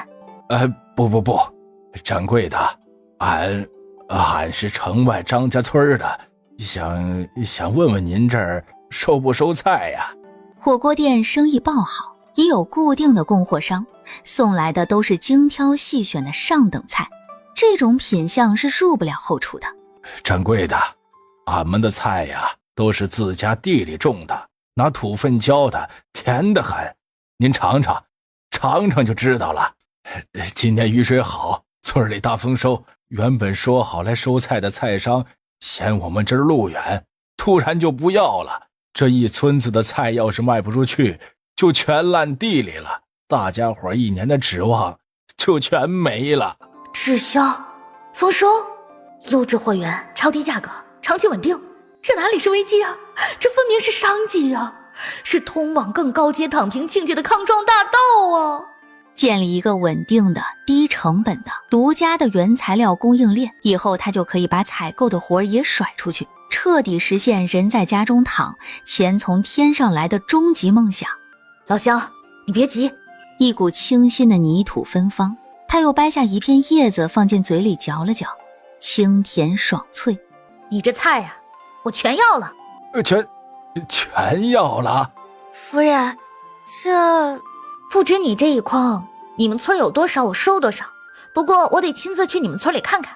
这可不是做慈善，这是商业考察，专业的事要用专业的态度。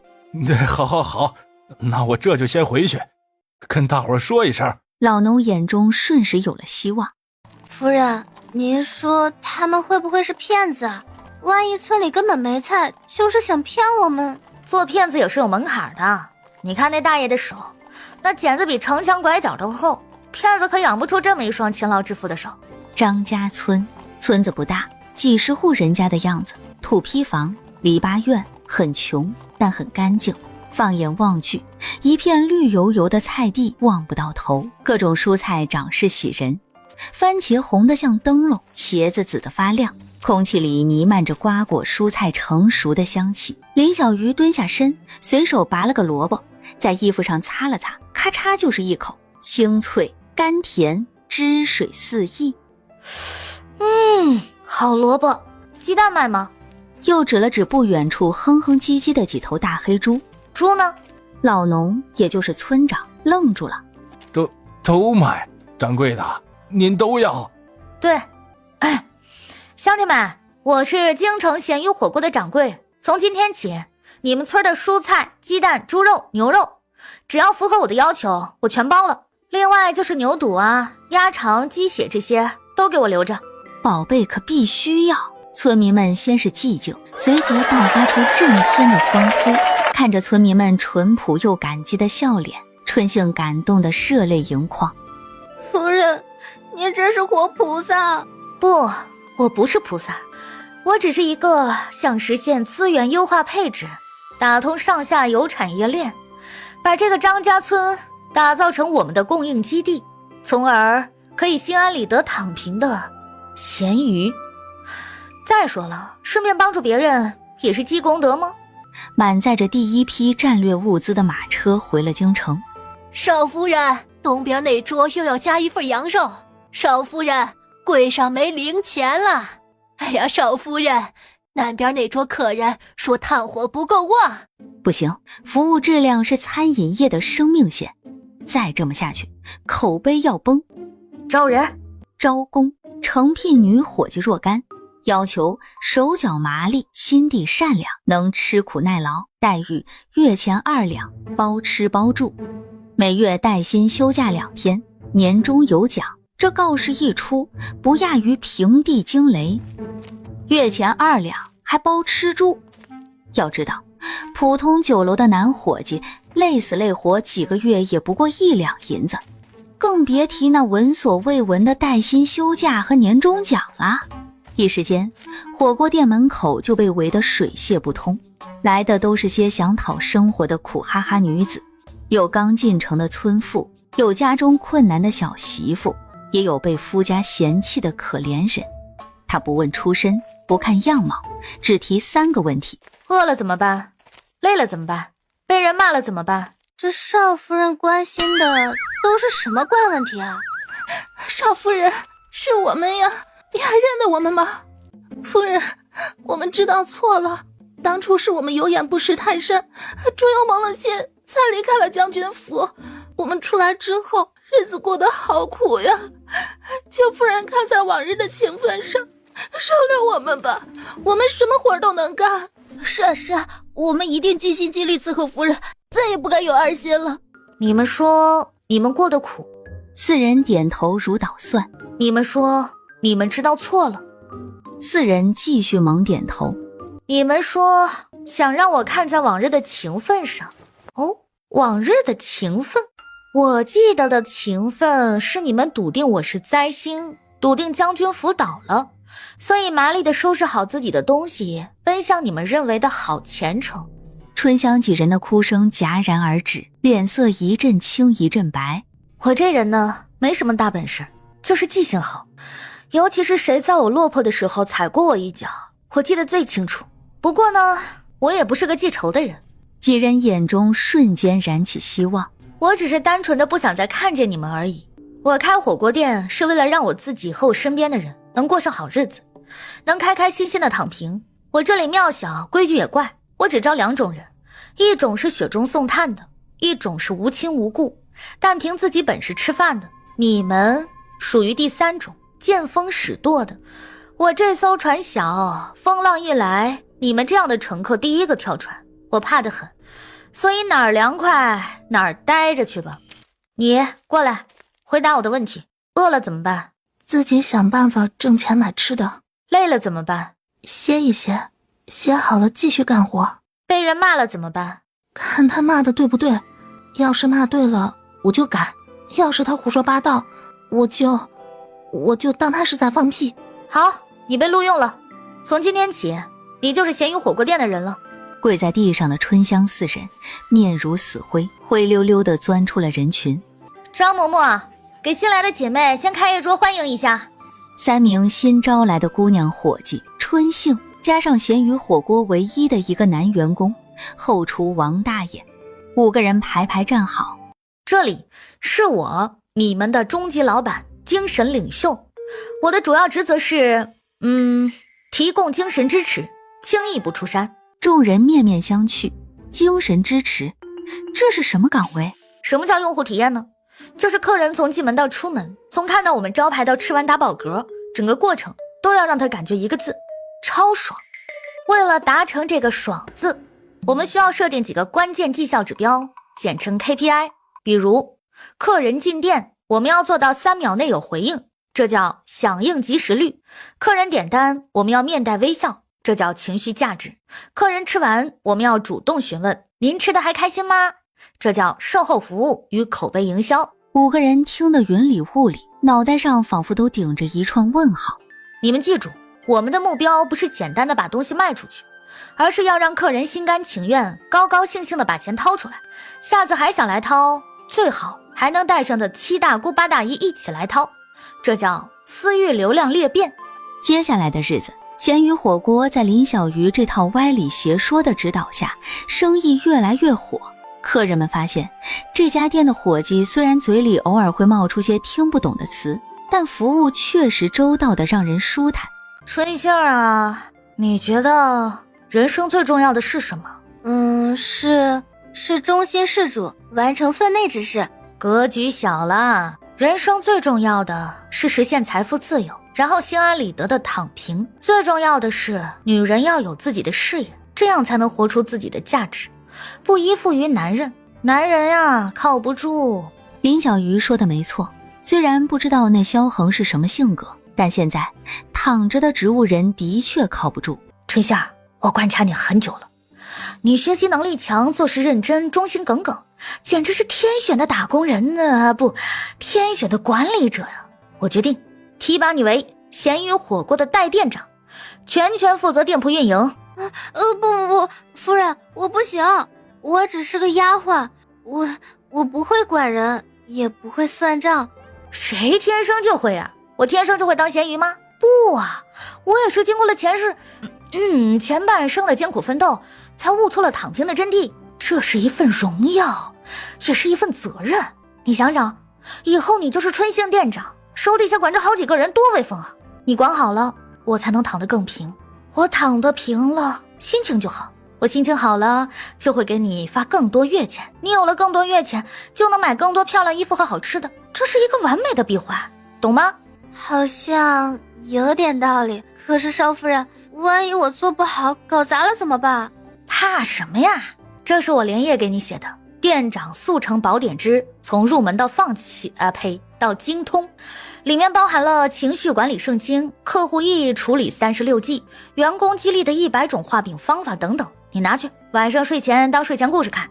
第二天，春杏就硬着头皮上任了。你们店就是这么做生意的？春杏脑子里飞速旋转，想起了昨晚看的少夫人给的宝典里的一条：客户异议处理计策第7条，打不过就加入，用魔法打败魔法。弯下腰，仔细端详那根头发。哎呀，客官，您受委屈了。我们咸鱼火锅的宗旨，就是为客官您提供最极致的用户体验。没想到竟然出现了如此重大的品控事故。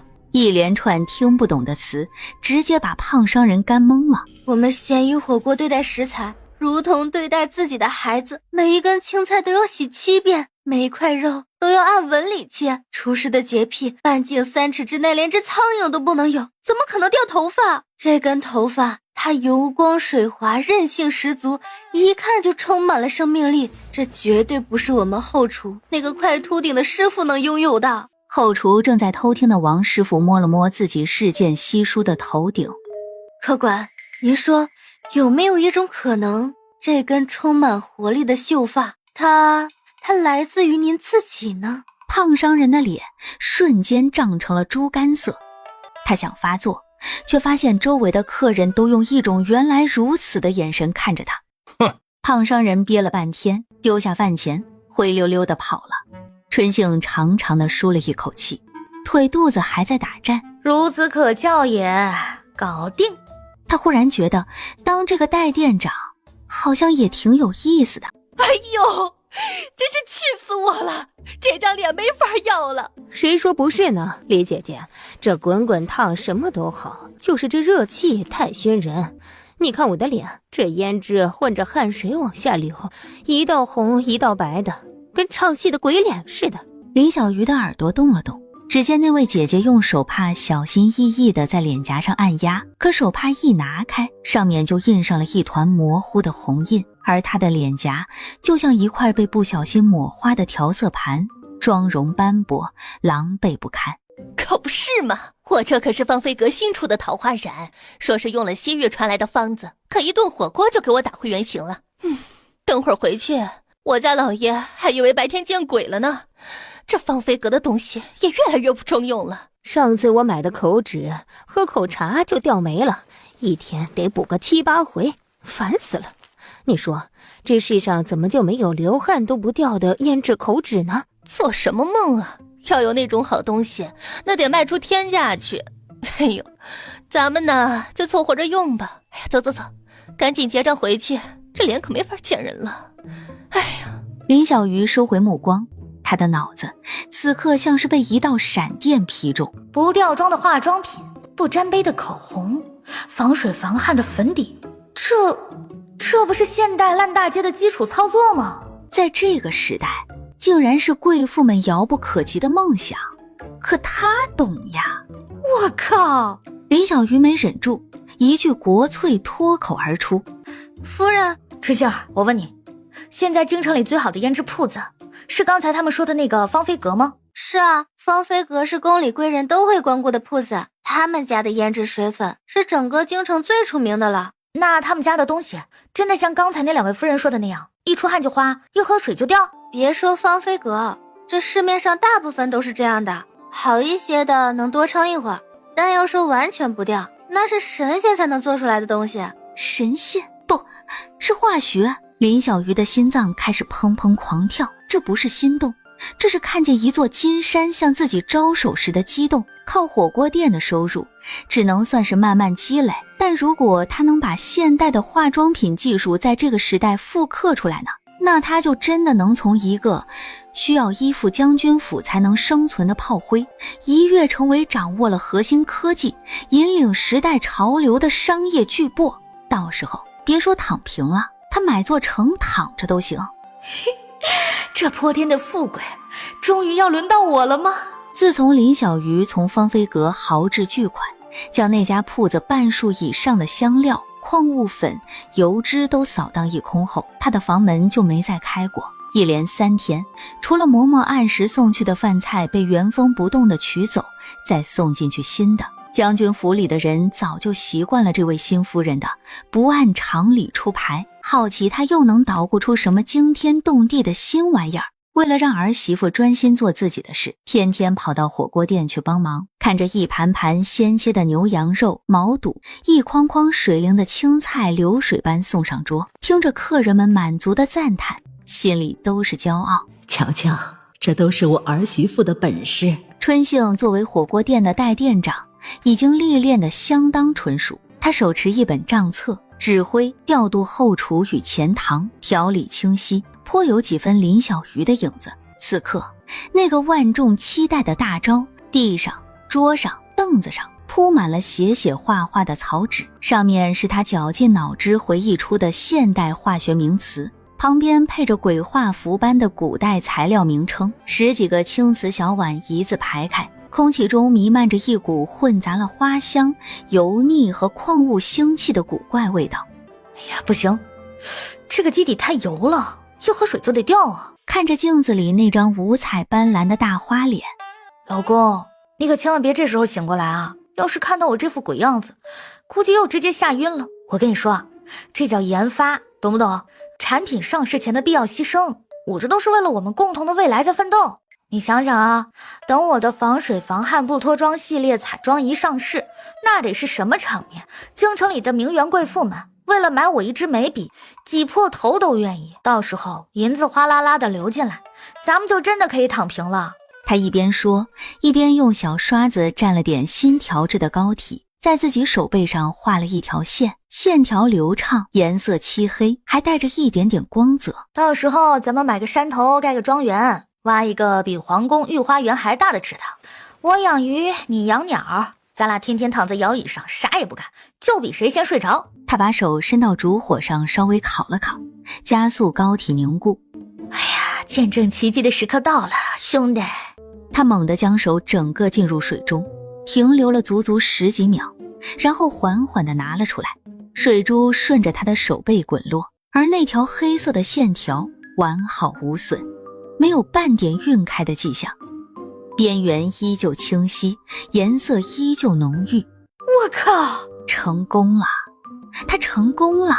看见没，老公，防水眼线膏成了，咱们的躺平大业迈出了坚实又关键的一步。你摸摸，是不是很顺滑？你闻闻，是不是还有一股淡淡的清香？这玩意儿要是卖出去，一根儿不，一小盒，我起码得卖10两银子。爱买不买，饥饿营销，懂吗？他完全沉浸在自己商业帝国的宏伟蓝图中，丝毫没有注意到手指似乎轻轻地动了一下。等咱们成了京城首富，我就给你把这床换成纯金的，床柱上镶满夜明珠，让你晚上睡觉都不用点灯，自带星空顶效果。到时候谁还敢说你是活阎王？他们都得叫你金阎王，不，财神爷，行走的财神爷。少夫人，你还好吗？你要不要先出来吃点东西？来啦！哐当一声，鬼啊！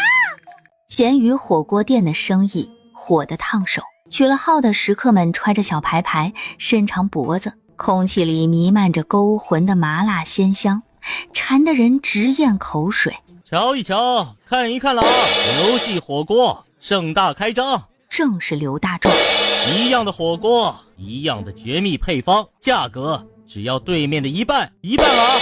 排什么队，花什么冤枉钱？老子告诉你们，他们能赚的钱，老子也能赚，不仅要赚，还要把他们干趴下。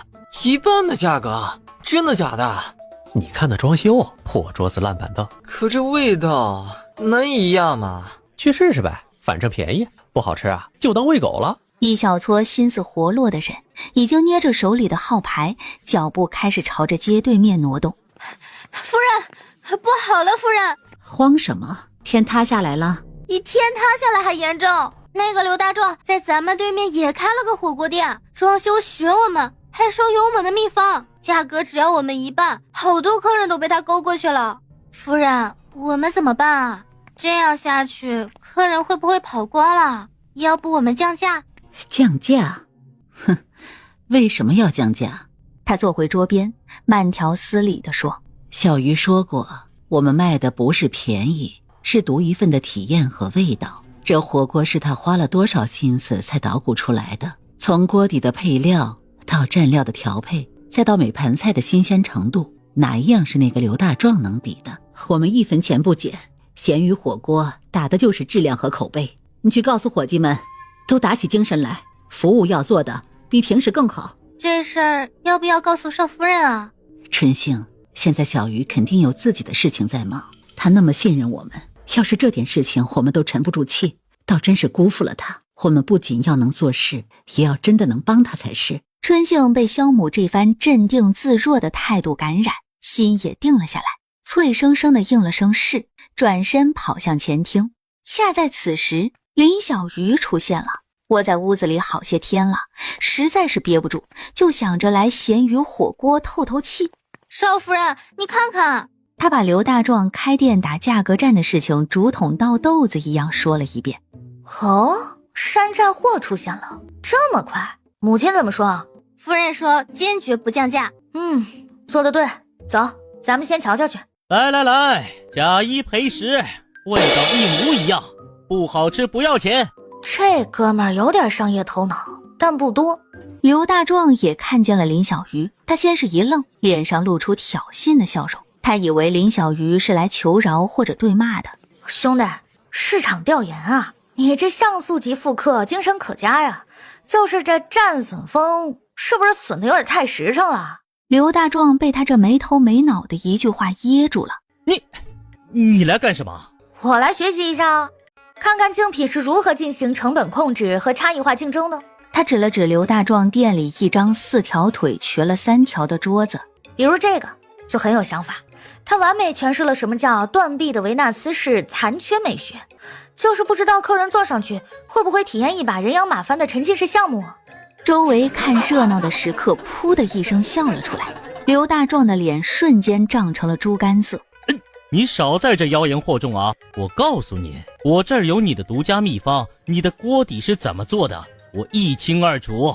哦，真的吗？那你快告诉我，我最近正愁灵感枯竭呢，来说说看。刘大壮又被噎住了，他哪知道什么秘方，不过把老妈妈口中的秘法依葫芦画瓢，瞎琢磨的，反正是辣就行了，不行就再加辣。兄弟，不行啊，商业间谍这活也是有技术含量的，你这属于啥呀？这叫盗版软件装到一半发现电脑配置不够，尴尬了不是？他环顾四周，对着那些还在犹豫的客人朗声说道：各位父老乡亲街坊邻里，我咸鱼火锅店老板林小鱼今天就在这里宣布一件事。刘大壮也紧张地看着他，以为他要宣布降价。为了庆祝我们咸鱼火锅迎来了第1位模仿者，也为了感谢刘老板为我们免费宣传，本店今天所有消费的客人，凡是在这刘记火锅吃的不好吃的，今日也别想在我咸鱼吃到好吃的火锅。这话一出，全场寂静了1秒，呼啦一下，全都转身冲回了咸鱼火锅的队伍里。快，我的号还在，幸好没人。什么破刘记火锅，一听就一股子馊味，还是咸鱼火锅香呢。我就是忍不住这火锅，几天不吃浑身难受，今天要是吃不到啊，那不是让我死吗？不过眨眼的功夫，刘记火锅门口变得冷冷清清。你耍我你？没有啊，我压根就没有想耍你啊，因为你还没有资格让我耍。京都萧二爷府上，书房檀香袅袅，却压不住2位爷心头的火气。你说什么？再说一遍。萧家三爷萧震一巴掌拍在花梨木桌上。回二爷，三爷，四少夫人在府外支了个摊子，卖一种红色的汤，生意好到要排队。家丁的声音越说越小，因为他自己都觉得这事儿离谱的像在讲鬼故事。坐在一旁的二爷萧南此刻一张脸也绷得像块铁板。他们本以为拿了将军府的所有家产当了宅落，一个从小养在深闺的女子，一个早已花甲的老婆子，还有一个半死不活的弟弟，还能有什么活路？结果呢，人家不仅没饿死，还在他们的眼皮子底下把日子过得风生水起，甚至开始自主创业了。红汤？什么红汤能让人排队？他哪来的本钱？府里哪还有东西值得他们去变卖？家丁疼得一哆嗦，赶紧磕头。小的打听了，少夫人没卖任何东西，就是用厨房里没人要的下水、辣椒，还有一些谁也叫不上名字的香料，熬了一大锅。听说闻着就让人流口水，吃上一口浑身都热乎乎的，又麻又辣，过瘾得很呐。过瘾？都是些什么人在买啊？三教九流谁都有，有附近的百姓，有路过的商贩，还有其他府上出来采买的下人，甚至咱们府里都有几个小厮偷偷跑去解馋。我也是听他们聊起才知道这件事儿的。岂有此理！萧南的脸色更加阴沉，这林小鱼的手段在将军府的时候他就有见识过的，完全不按常理出牌，不是好惹的人。老三，这件事不能再放任下去了。二哥说的对，你说怎么办？要不我找人把他们店砸了。糊涂，当街砸了他们摊子，传出去像什么话呀？别人只会说我们做哥哥的容不下一个半死不活的弟弟，是我们在逼他。那你说怎么办？总不能眼睁睁看着他把人越招越多，真的咸鱼翻身吧？派人去请他回来，就说我们兄弟二人想跟四弟妹聊聊家常。与此同时，萧二爷的另一处院落，听说了吗？那个扫把星居然在外面做起了生意。何止是做生意，听说队伍都快排到街角了，真是没想到他还有这种下九流的本事。妖法，他一定用了什么妖法？我就说嘛，那老太婆定是留了后手，偷偷给他留了什么秘方。早知道啊，当初就该把那老太婆的院子翻个底朝天，连块地砖都给他撬起来。弟妹慎言，要我说什么秘方不秘方的，我看她就是不要脸。一个女人家豁得出去，自然能哄骗那些没见过世面的蠢货。张氏嫉妒的眼睛都红了。她凭什么呀？一个冲喜的知县嫡女，现在倒好，她自己先发财了，天底下哪有这样的道理？我嫁进萧家这么多年，兢兢业业，也没见落下什么好。弟妹，你我才是一家人，那林小鱼越是得意，就越是显得我们无能。这口气你咽得下，我可咽不下。二嫂，你有什么好主意？我们要想个办法让他自己看不下去。比如说，他的汤不是干净的很吗？要是吃出了什么问题，你说他那小摊子还能开得下去吗？咸鱼火锅，锅里红浪翻滚，浓郁的麻辣鲜香霸道地钻进每一个路人的鼻孔。哎，下一个到我了啊！多加一份鸭血，2盘牛肚。哇，这味真绝了呀，比仙丹还提神。哎，老板娘，你这手艺真是神了。我就是能不能给咱们老爷们的碗里多放2块肉啊？大哥，都是出来混口饭吃的，你一顿多2块肉，我今天就得少吃个鸡腿啊！鸡腿和我，你总得放弃一个吧？少夫人，二爷和三爷有请，跟我们回去一趟吧。我说，这位大叔，老奴是萧二爷府里的管家，姓王。哦，王管家，你刚才说什么？我没太听清，风太大，信号不好。王管家忍着气，二爷和三爷让你过去一趟。哦，是找我呀。王管家，你今年贵庚啊？这突如其来的问题让王管家一愣。50有3了。50多了呀，那也是职场老油条了。不对，是经验丰富的老人家了，怎么连最基本的职场礼仪，待人接物的规矩都不懂呢？王管家彻底懵了。我怎么不懂了？第一，你刚刚那个姿态是来邀请人的吗？你那是来抓人的吧？下巴抬得比天都高，鼻孔看人居高临下，这叫邀请吗？这叫最后通牒。第二，邀请人是不是得有个邀请人的样子？是不是得说个请字啊？就算你说了，但语气不对，那个请字说的跟滚字一样。第三，也是最重要的一点，走到王管家面前，二爷和三爷，让你过去一趟。他学得惟妙惟肖，连那份骨子里的傲慢都模仿得入木三分。哼，王管家，您看，应该是这样。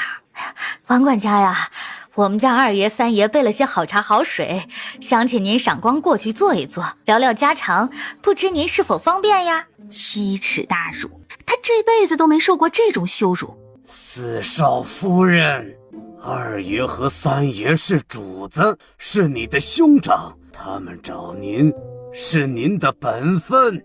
打住打住，本分？我的本分是给我的便宜老公冲洗，现在他没醒，我的 KPI 考核还没结束。至于见什么二爷三爷，不在我的工作职责范围内，属于额外项目，想让我加班得有加班费，还得看我乐不乐意呢。什么爱？什么加班？王管家一个字也听不懂。你！王管家气得浑身发抖，指着林小鱼，半天说不出一句完整的话。怎么还没想好怎么说吗？我给你个提示啊，态度要诚恳，笑容要真挚，腰要弯到位。来，再试一次。王管家感觉自己血管里的血都在往头上冲，务必把他带过来。一边是前所未有的羞辱，一边是无法承受的后果。四少夫人，二爷三爷诚心诚意请您回府聊聊家常。哎，这就对了嘛，你看这不就会了吗？孺子可教也。行了，你的礼仪课也上完了，回去吧。你这是何意？老夫已经照你的吩咐。你是照我说的做了，我给你本次表现打了个及格分呢。但是邀请我的主体不对啊。主体？王管家又听到了一个新词。对呀，是你们家二爷三爷要见我，又不是你要见我，你怎么能替他们邀请呢？这不合规矩。万一他们其实没那个意思，是你假传号令呢？我给你去了，岂不是很尴尬？王管家一口老血差点喷出来。假传号令？他吃了雄心豹子胆了，敢假传主子的号令？所以呢，你回去原话告诉你们二爷三爷，就说想跟我聊家常可以，让他们自己亲自带着你刚才学会的礼仪来我这个小院儿，我呢就在这儿一边吃着火锅一边等他们。我这人很忙的，过时不候，告诉他们别来太晚啊，不然连汤都捞不着喝了。王管家的大脑彻底宕机了。这个女人就是个疯子，彻头彻尾的疯子。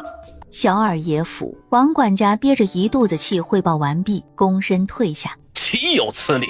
生意他能做多大的生意，还要我们亲自去抢，好大的架子呀！二哥，我咽不下这口气，我现在就带人去把他那不三不四的店给砸了。坐下，这么大人了，只长肚子不长脑子，做点事儿毛毛躁躁的。那怎么办？难道真要我们去请他？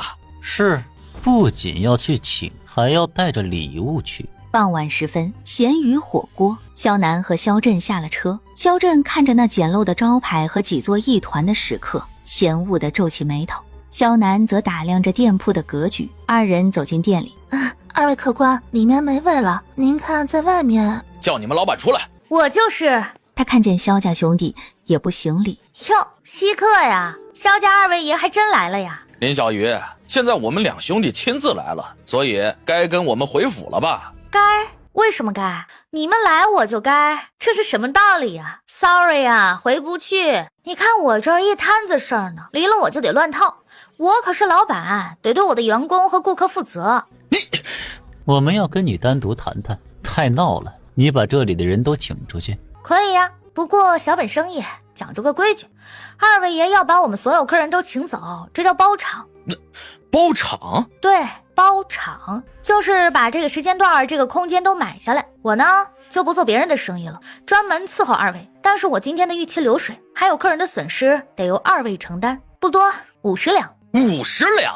你怎么不去抢啊？抢多累啊，我这人最怕累了。我这是明码标价，公平交易。二位要是不愿意呢，也可以在外面排队。我算算啊，大概需要等1个时辰。50两。林小鱼拿起银子放到嘴边咬了一下，然后满意的揣进怀里。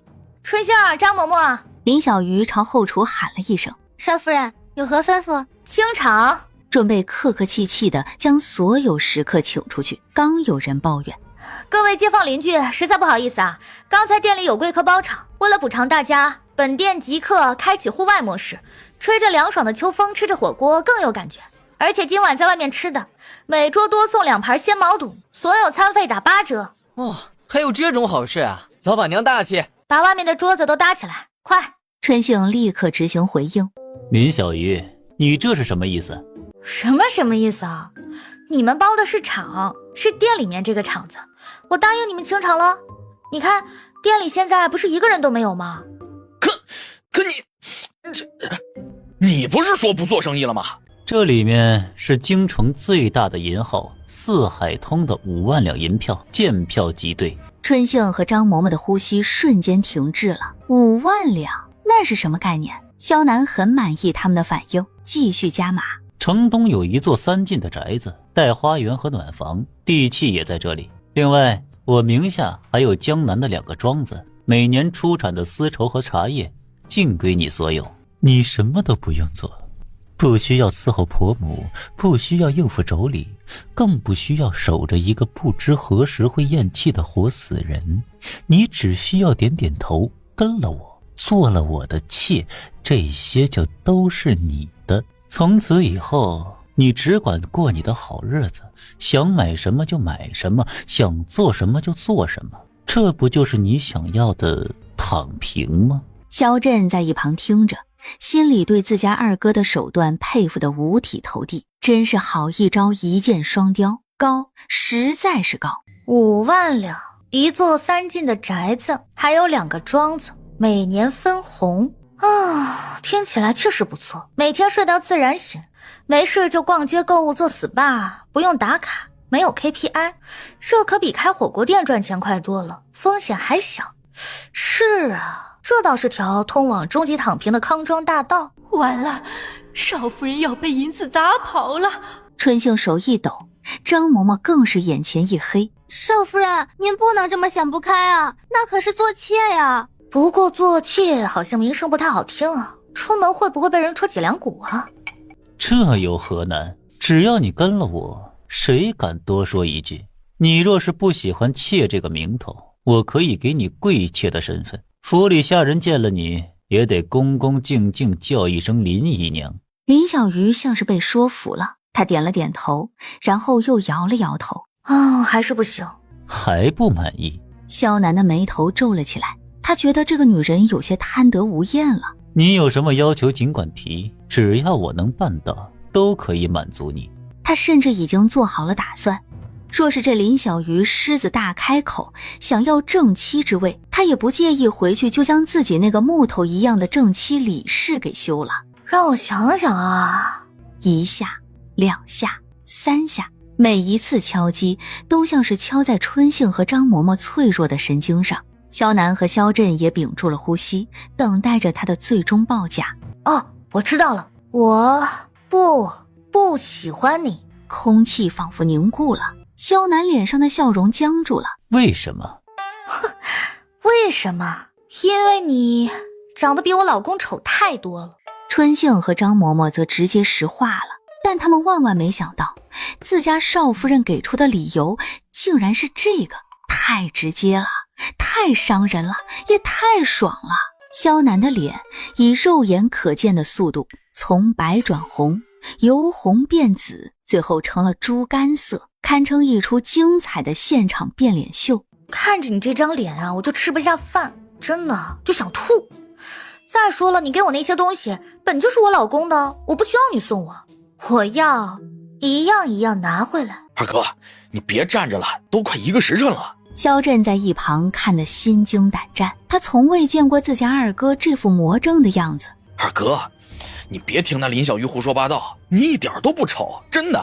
我跟你从小一起长大，这么多年，我从来没有因为看你的脸而吃不下去饭过呀。然而，吃不下去饭这几个字，像一把淬了毒的钥匙，精准无误地捅开了萧楠那颗即将爆炸的心。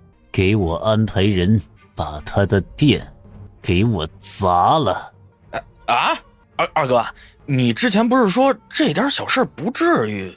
就现在，马上，立刻！好嘞，我这就去叫人，保证把那个什么咸鱼火锅砸个稀巴烂，再把那个不知道天高地厚的女人绑回来，给二哥你出气。与此同时，咸鱼火锅店一辆极其低调的乌木马车停在了街角，一个男人走了下来，目光落在咸鱼火锅4个龙飞凤舞的大字上。林小鱼满意地看着账本上持续上涨的数字，感觉自己离包养小白脸走上人生巅峰的咸鱼梦想又近了一步。一个男人走了进来，他一进来，整个火锅店仿佛都从市井大排档升级成了米其林3星，那张脸更是绝了，眉如远山，目若寒星，鼻梁高挺，唇色偏淡，是一种不带任何攻击性的却又让人无法忽视的清隽俊美。我操，这是哪个顶流下凡了？这颜值吊打京城一众歪瓜裂枣啊！确认过眼神，是我得不到的人。春杏儿，快看，那是不是那个叫什么谭健次的？谭什么次？少夫人，奴婢不认识。不过看这公子的穿着气度，定然是哪家的贵人。春杏儿，看见没？大鱼！今天能不能冲破历史最高营业额，就看这条鱼了。拿出你12分的热情，8颗牙的标准微笑，务必让他感受到宾至如归，让他心甘情愿地把钱包掏空。去吧，皮卡杏。收到。公子，您一位吗？男子没说话，只是点了点头，跟着春杏走到一张靠窗的空桌，先是扶了扶衣袍后摆，才缓缓落座。整个过程行云流水，优雅的不像话。公子想吃点什么？我听说你们这里很有名。那是自然，我们家的火锅京城独一份。公子第一次来吧，要不要尝尝我们的招牌锅底，麻辣的，保证您吃了还想吃。那就来有名的。好嘞，那锅底就给您上鸳鸯的，一半辣一半不辣，再给您配上我们店点击率最高的菜品，极品毛肚，手切鲜牛羊肉，鲜鸭血，脆爽鸭肠，再来点素菜拼盘，您看如何？好。春杏高高兴兴地去后厨下单了，林小鱼在后面看得直点头，不错不错，这大鱼虽然看着高冷，但出手阔绰，都不问价的。满满当当一大桌，他抬起头看向刚刚把锅底端上来的春杏，这些确定能吃？能啊，当然能吃。公子您看，大家不都吃得可欢实了吗？邻桌将一大筷子毛肚在红油锅里7上8下的涮着，然后塞进嘴里，辣得嘶嘶哈哈，满脸都是满足，动作优雅地夹起一片毛肚，举到眼前仔细端详。兄弟，我知道你很急，但你先别急，这表情跟我第一次看见有人吃折耳根一模一样。文化冲击，这绝对是降维打击级别的文化冲击啊！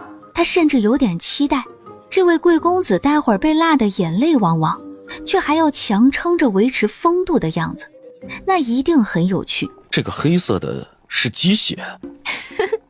不是鸡血呀，是鸭血。公子，这鸭血嫩着呢，放锅里一烫就熟，入口即化，可香了。这些都要放到这个沸腾的锅子里？对呀，涮一涮就熟了，可好吃了。来吧来吧，让火锅的魅力征服你这个古代贵公子。既然如此，来都来了，倒要领教一下这火锅的滋味。他夹起一片最薄的牛肉，小心翼翼地放进锅里。男子盯着锅子，神情专注的仿佛在观察什么珍稀的炼丹过程。要涮多久？牛肉薄，3-5秒就行。看，颜色一变就可以捞起来了。